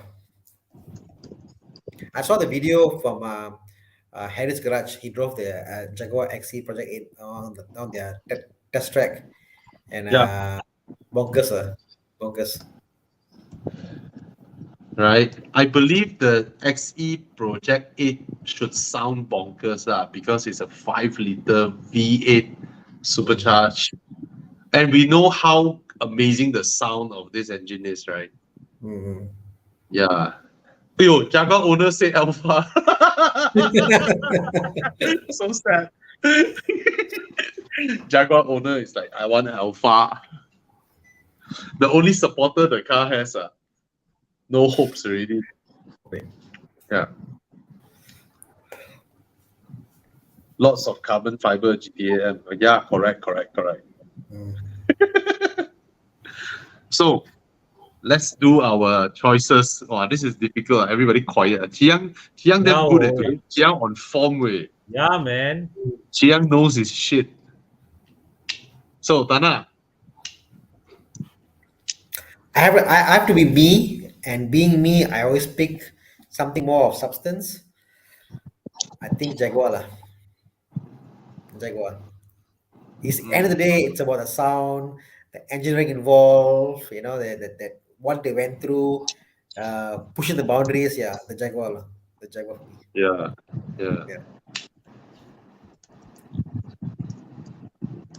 Yes. What about you, Kon? I would go buy a whisker, the Jag. Right, by a whisker, right? The I Jag. of course I have more affinity to Alfa Romeo. I just love like telling people, like I'd be able to tell people Alfa Romeo. Yeah. But a 3-liter V6. GTA-M. But honestly, both are epic cars lah. Both are very, very different. Yeah, this type of car are rare breeds. Like passenger car, bonkers, all out, Bobby, road do pitch, you everything. go Yeah. on car list, look at the like the 5-liter Jaguars once in a while, like you know how cheap they are. I always thought about them, like this is pretty cheap to get, For a 5-liter car, right? What, Jaguar XJ? The XKR, is it the? Oh, you know what? The day I went to hey Kenneth, Jaguar isn't bad in handling also. Jaguar is well known for making their cars handle really well. Sorry, I was saying that day I went to Jerry's condo. Jerry is the founder of Bufori. and he has in his condo, right? He has a garage that parks 10 cars inside. So he pointed at the Jaguar XJ, the 5-liter V8 supercharged that he owned, right? Then he told me, "This is my favorite car. It's so reliable. It's fantastic. You know, the sound and everything, and the handling, the ride quality, and all that." The XJ. So the XJ is it's a pretty nice wild card to own. You know. See, $87,000, Bobby, to own a 211 XJ. Wow. Yeah, 5-liter. man. 5-liter V8. It sounds amazing. And this generation Jaguar, right? They don't skim on the interior. The interior is proper. Proper interior. Yeah, this car I shared with I shared with Chiang. Chiang showed the car, Chiang. I was looking at this car. Soft spot. Yeah, like 5-liter V8, man. Shit. Something else. Hey, buy, Thana. And the Bowers Crazy, and Wilkins sound system is amazing, way. Crazy. Buy, bro, buy. Mana It Chiang? still looks good, the interior, way. The interior looks very good, way. Come, I share. Oh, Chiang hangs like nobody's business. Why don't you share it? Okay, share. Yeah, lor. Hey, the interior looks damn good, way, for 2011. Okay, here we are. Wait. Oh, yes. Interior. Wow, beautiful. There's one more shot. Yes, the wider shot of the interior. So nice. No, just Double now, the sunroof. dashboard. Sorry, The dashboard just now. Oish. Wow, quite The well whole kept, dash ladies just and now. example. The whole dash just now. Yeah, coming. One second away. Yeah, coming around. Oh, yes. So the leather is just like aged leather. Yeah, this one. Oh, look at it. So nice, way. The interior, beautiful. $87,000, a 5-liter V8 Jaguar. Beautiful. The wood inlay that runs all over the base of the windscreen, so nice. It runs all the way, you know, the inlay. Over here. Yeah. Crazy. And then the full leather wrap dash. And so nice for 80,000. And prices for SC is what I call this one is the cheapest one, obviously. Or they are also like 119, you know, long wheelbase. I think this is the short, although they're all long wheelbase. Is it? Yeah, all long wheelbase. But this is not the R, right? The R would have the supercharger, right? Yep. Yeah. This is NA. Yeah, I think so. It's NA. But okay lah, 5-liter NA is still a lot of country. Oh yes. Jaguars love supercharger back then. They still Anyway, so okay, I have to go for the Alpha lah. I've seen the car, I touched the car, you know, in Singapore. So during Southern Siege. Yeah. Right. Look at most people pick the Alpha, is it? Most people pick the Alpha.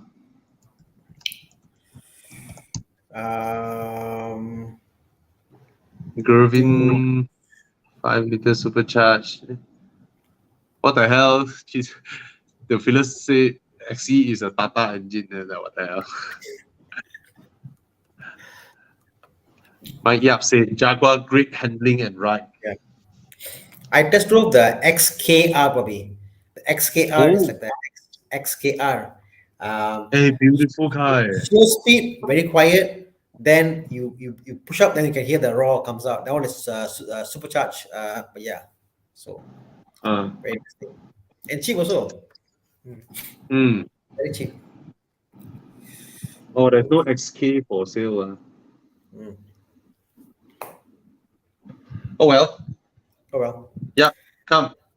Done already. Oh, round 4 only. Oh, yo. Come.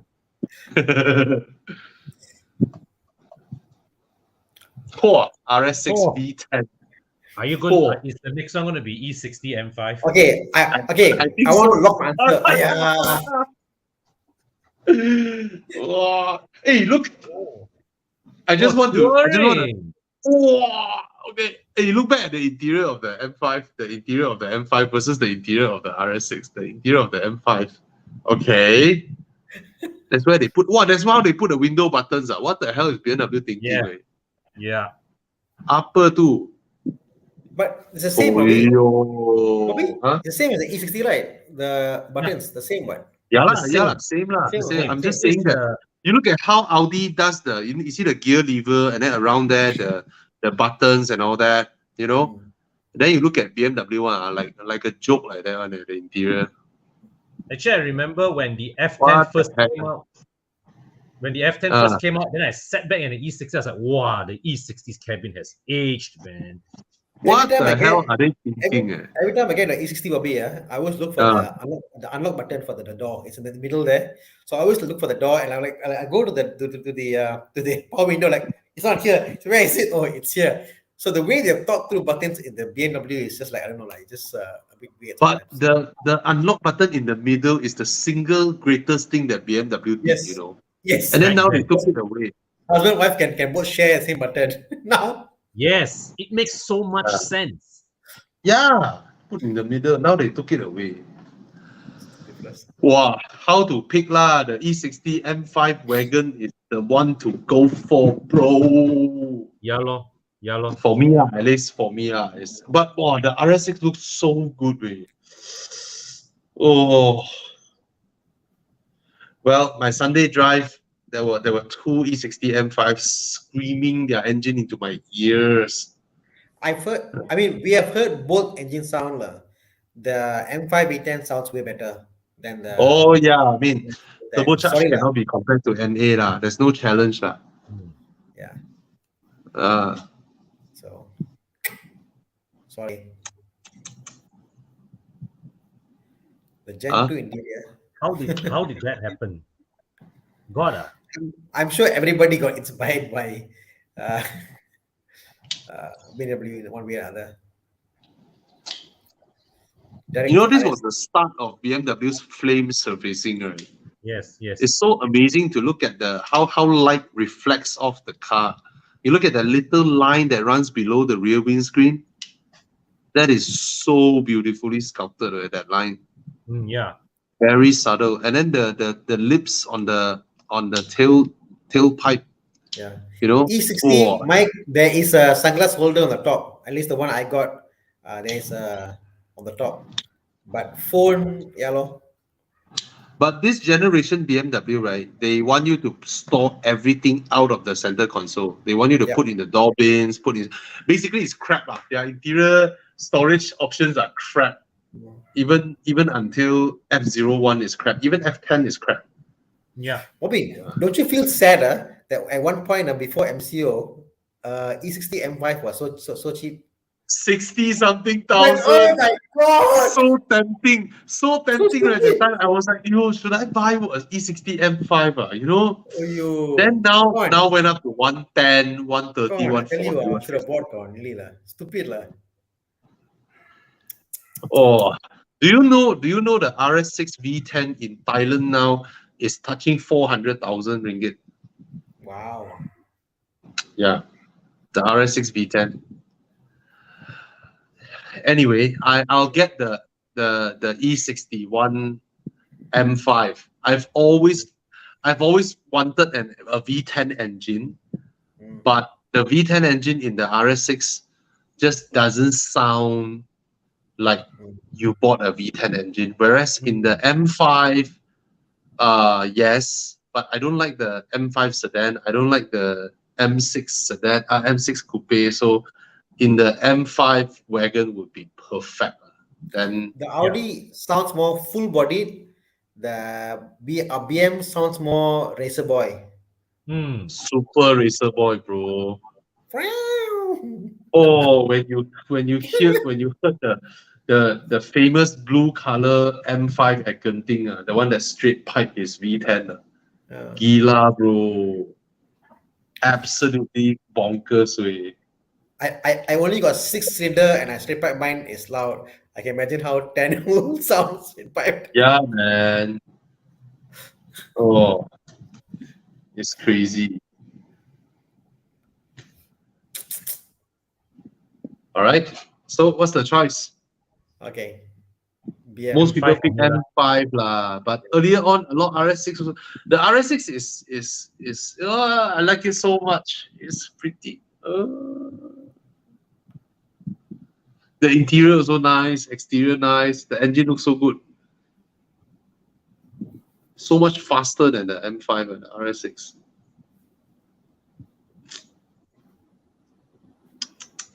Wow.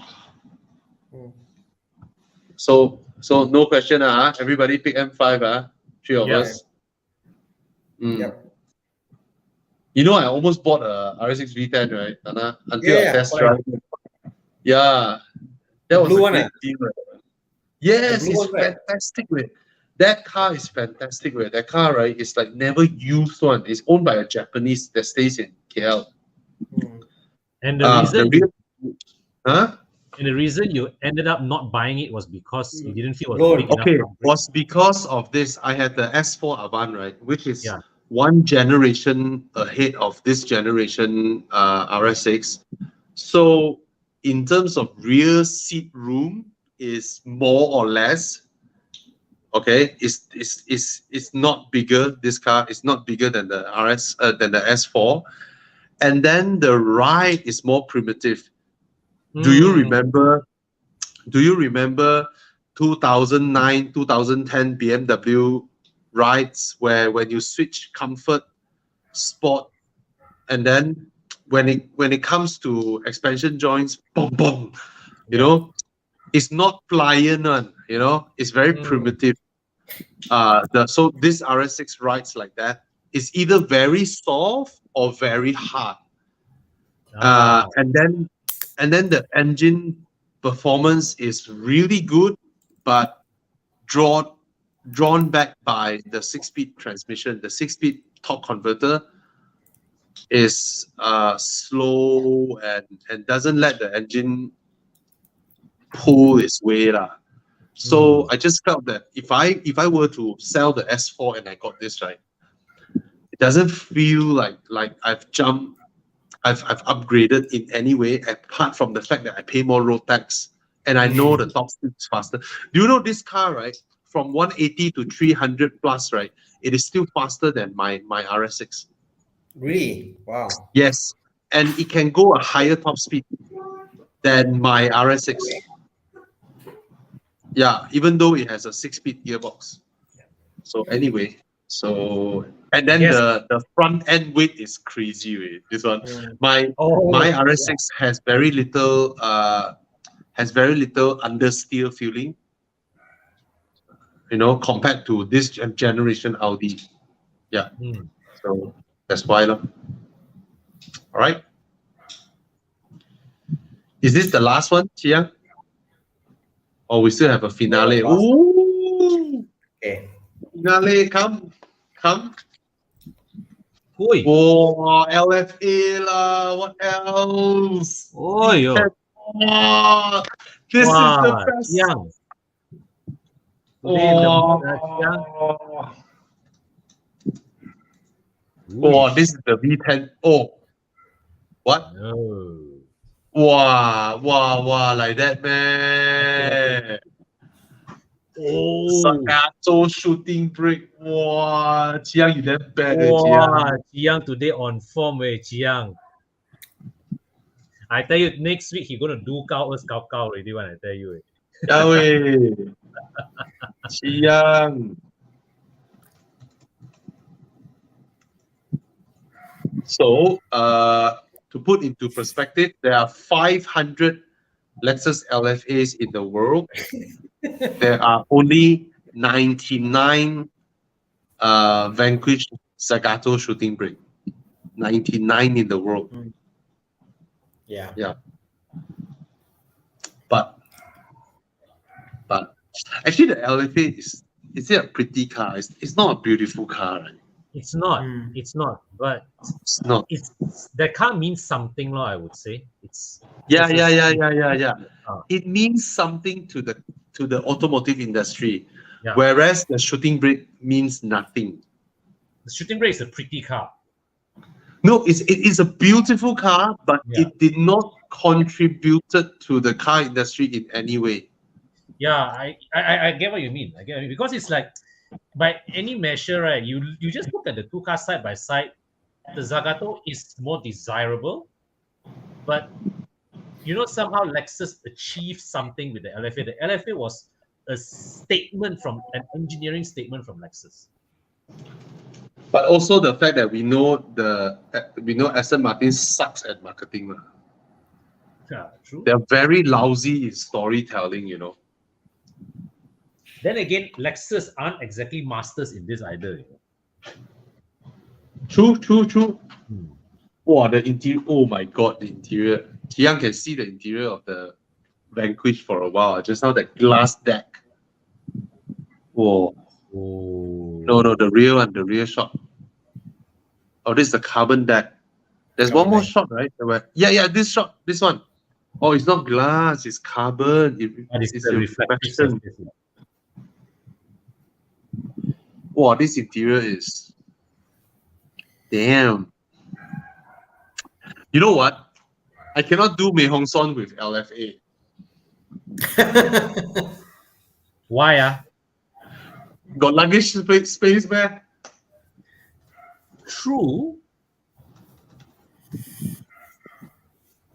The LFA boot. Okay, it has a... Oh, this angle really looks good, man, the Zagato. This is a beautiful angle. You know what pictures I found? What? There's an owner of an LFA that you cannot believe what. Like the last person you will believe that owns an LFA. Paris Hilton. Wow.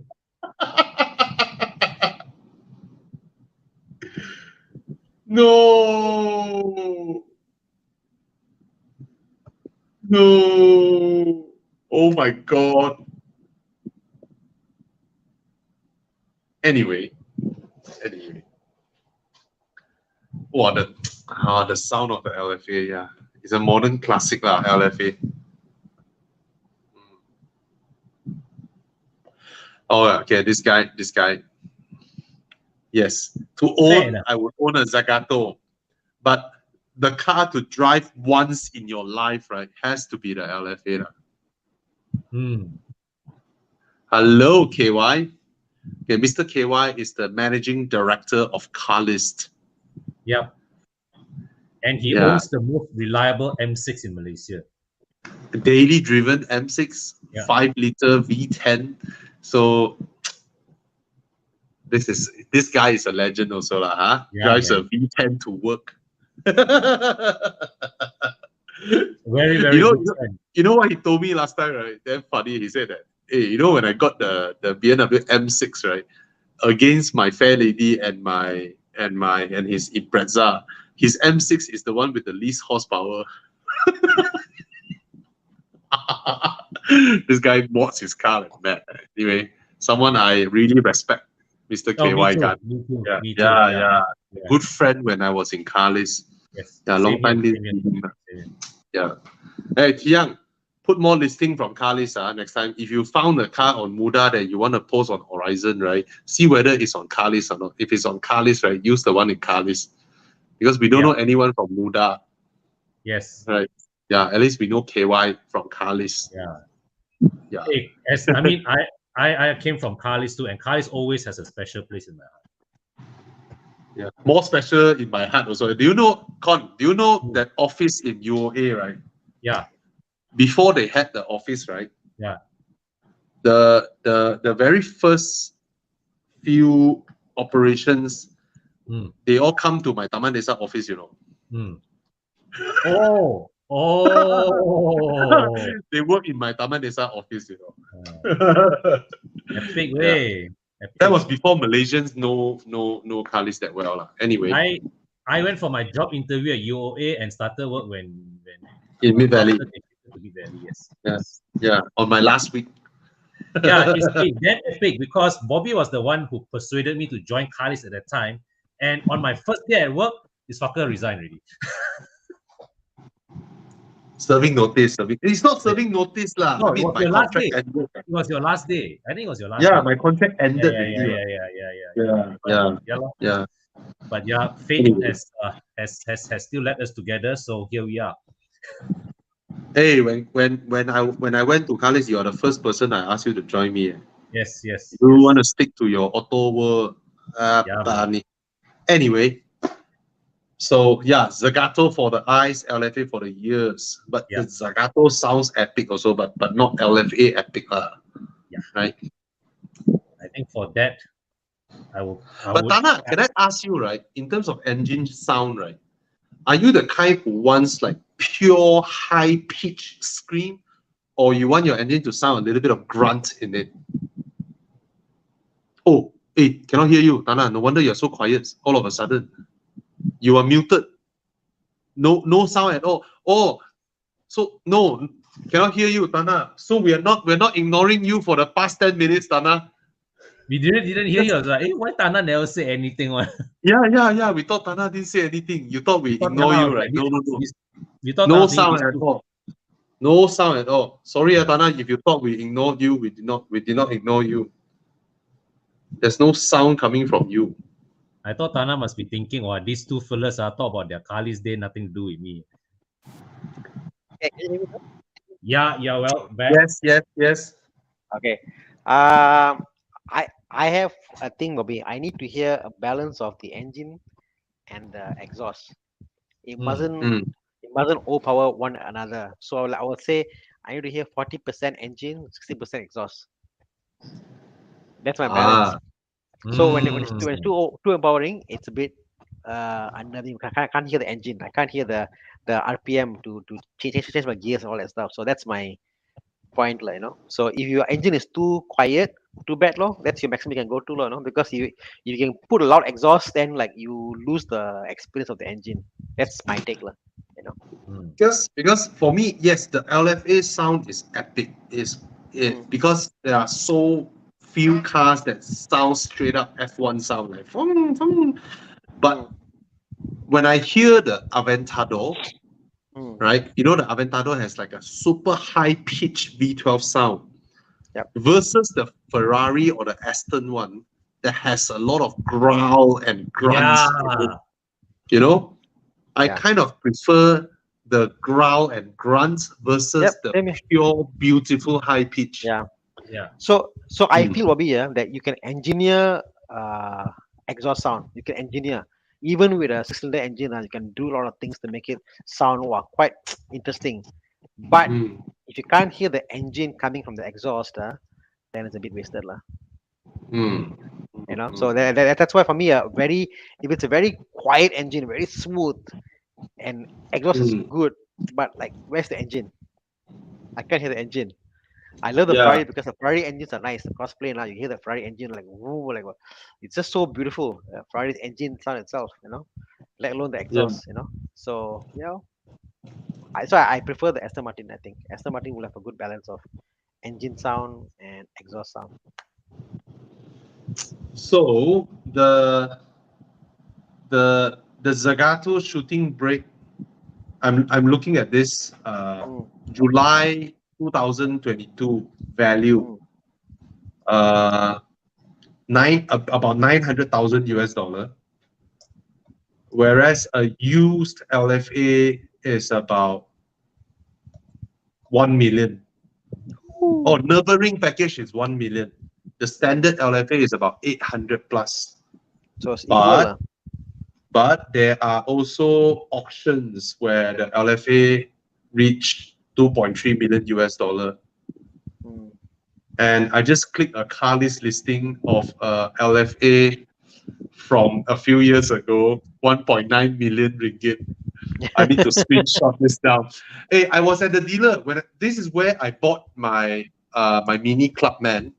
And I saw this black LFA there with white cream interior and those bling wheels, right?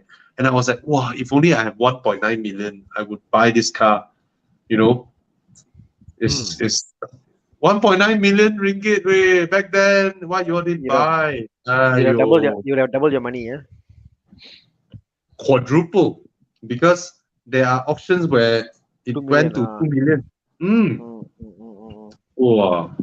Last time, remember the whole car community chastised this car, right? Because the asking price was 300,000 US dollar back Mm. then. Back then. Yeah, but whereas a 599 was like 200 over thousand, US dollar, and this car is so expensive, but yet now the But value again, is gone. Bobby, I mean, Yeah. is it the sound? Is it purely the sound? Is it the sound that gives you the experience? And then after is what? I think it's the sound that people, it's the sound of Remember. this, it's the sound that this car makes that makes everyone so mesmerized about it, right? Hmm. Right. But I think it's also the fact that Lexus broke their mold and make this car at all. I think coming from a company that built their name on cars like LS lah, RX lah, GS lah, they suddenly out of nowhere came and make a supercar. Very true. The boss of Toyota has to fight the entire board to build this car, Hmm.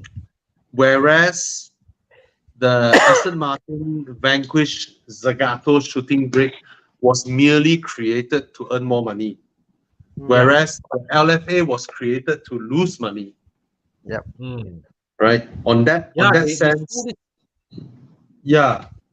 On that note, the LFA deserves a higher ranking in the automotive hierarchy of authority than the shooting brake. Yeah, actually now I vaguely remember they were losing money with each car, right? Yes, correct. Of course, yeah. they lose money with each car. They stopped selling because of that. They said they can't lose more money.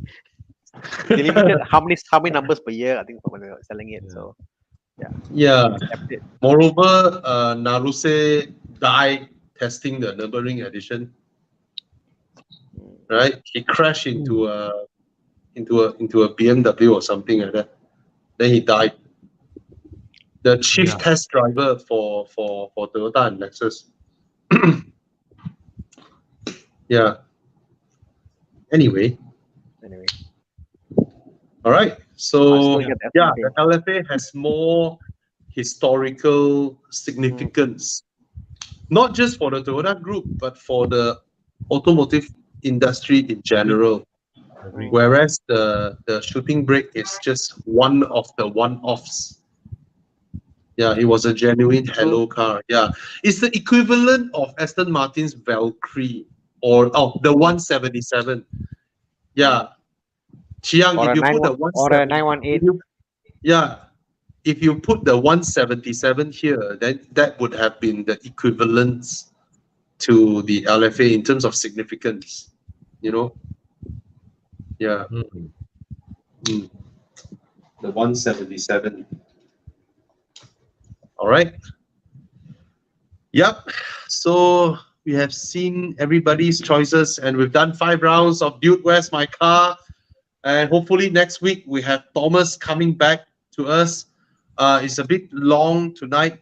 We actually wanted to next round when Thomas is back we share the enduro photos together with everybody. The experience. Maybe we invite a few enduro participants to come up and talk about their experience.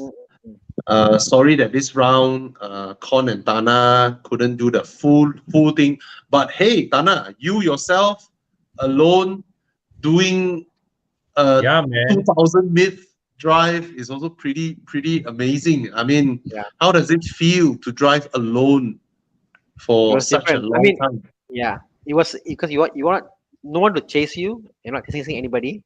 Your own pace. And then the worst thing was it's a soft top. So I can go faster with the top down, with the top up. so whenever it rained, I got that slow with the top up.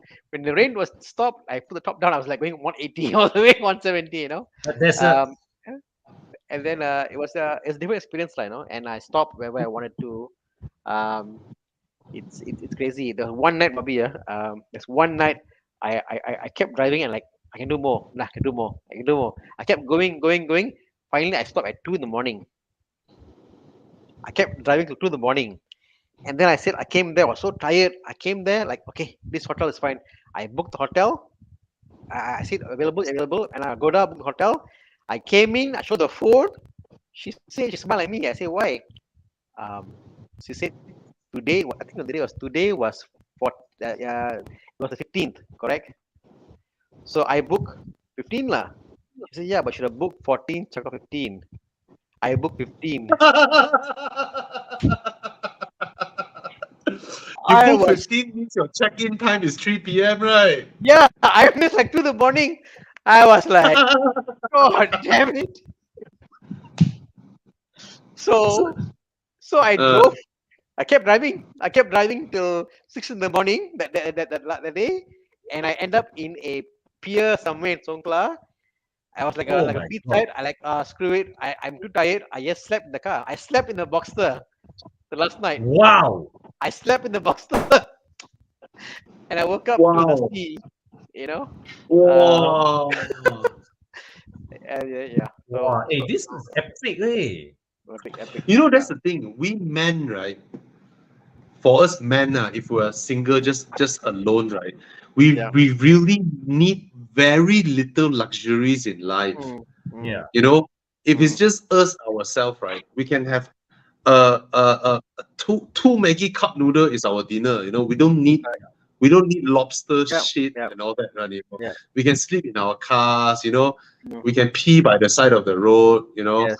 Yeah. for us men, just alone, you know. That was Anyway, my when you best. talk about the Yeah. Tana, when you talk about the roof thing, right? You know what happened to Thomas' car? Oh, it came out. I heard it came out.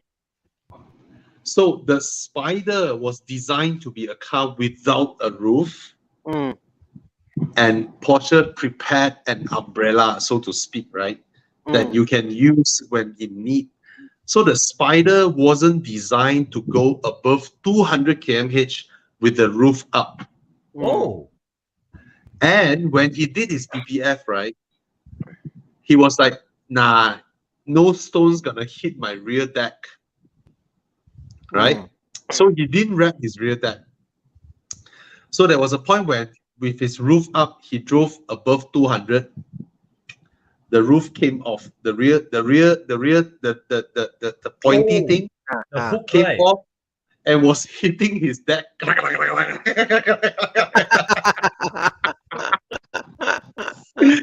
And the part that it was hitting, right, doesn't have PPF. Oh. Oh. Gone case. It's like, oh, allow it. Like really, someone like play drum on his that cover at the back. So Oh shit. yeah. Yeah, So but anyway, my experience was very interesting, like driving alone. You know, so you're right. It's you don't need much. There was one night actually I stayed in someone's house. wow. So And, someone I and, you, met, and you have you so know, much time to think about things, right? When you are like really, really alone, Yeah. right? Yeah, from normal out of the mouth conversations, it becomes subliminal, self-talking, There's right? a Reflection time, something like that, right?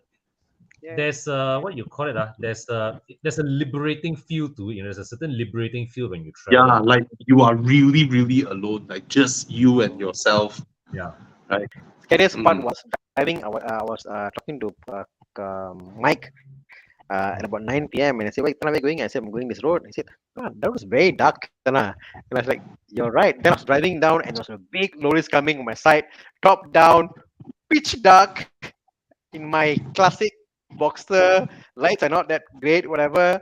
And I look up, I was like, really beautiful stars up there. I was like, I was like, I was like, I was like, damn, you got balls to drive a classic Boxster in the middle of the night, no street lights, pitch dark, lorries going passing by, and like 4 in the morning, 5 in the morning, like really dark, zero lights. Yeah, interesting. Amazing, right? Driving in Thailand, and on my return trip from Chiang Mai also, I was supposed to just skip Nakhon Sawan and go Bangkok. Then I decided to go with Kanchanaburi, which is about the same distance from Chiang Mai to Bangkok. So we drove the B roads straight down. I didn't use the main road, to that pass by Nakhon Sawan and Bangkok, straight down to Kanchanaburi. As we were about to reach Kanchanaburi, me and my wife was like, we're still feeling quite fresh. Okay, let's continue. Let's aim for Hua Hin. We have a hotel booking at Hua Hin. But that was for 2 days later. But anyhow, drive. As we were approaching Hua Hin, still fresh. Let's aim for Prachuap and continue on. And then going down. Then after that, right, as we were 180 km from Chumpon, right, we're still feeling okay. So I was like, let's push on to Suratani, which is like really far, Suratani, which is like gila, another like what 600 km or something like that. Then we're like, okay, look at the hotels in Suratani, and all are like what 50 ringgit, 60 ringgit, 50 ringgit, 60 ringgit. Then we're like, oh, feels very dodgy. Then look at Chumpon. Chumpon got Novotel. Out of nowhere, this nobody town got Novotel. Okay lah, go Chumpon lah. $300, Then as we drive into Chumpon, first I cannot believe that Thailand cities, right? No matter the time or any town, right? No matter the time, there will be people doing business by the side of the road, right? Yeah. There'll be people there, motorbikes and all that. I tell you, when we turn into Chumpon, right? Every single shop is closed. Every single shop has their shutters down. Nobody on the streets, not even a car, not even a motorbike. And I was like, fuck, man, this looks creepy with this town. Then we continue to drive. Then no more town. We've turned into like forest roads. Then I double checked the location of the hotel. It's like, is this some horror movie or shit or what? Then it was like really quiet, no street lamps, nothing. Then after that, turn to the beach side. Okay, I was thinking beach side should be a bit more happening, right? Thailand beach side, right? It's also dead, like nobody, like literally no one. Then I saw bright lights, Novotel. Okay, very bright. As I reached the entrance, right, there's nobody at the guardhouse. No one. The guardhouse is wide open. Nobody at the guardhouse. I was like, what the hell is this? It's bright. The lights are on. I turn in. I look at the whole hotel. Not a soul. I cannot see even one person, but the lights are on. Like perfect recipe for horror movie. Then I stopped the car. I told Cass, don't come out. I walked to the lobby. And like nobody. Then I was like, I saw a bell. And I pressed the bell. Ding. Then I waited. Okay, I hear some sound coming out from the office behind. Then one guy blur and then walked out. Wow, I tell you. And slowly gets normal from there. But then it was damn creepy at that time. So yeah, anyway. It's like a horror movie. It's like, why is he going there? Are you stupid? Don't go there. Yeah. I can imagine, it's like, oh, all right. So yeah, next week when Thomas come back, let's have a good story time on our experience driving around Thailand. All right. On that note, thank you so much for spending almost 3 hours with us. And anything to add, Thana, Kon? No, just everybody. See you guys out on the road. Drive safe. And see you next week. All right. Thank you so much. See you all next week. Good night. Bye. Happy New Year. Happy New Year. Happy New Year. Yeah. Good night. This is where Chiang does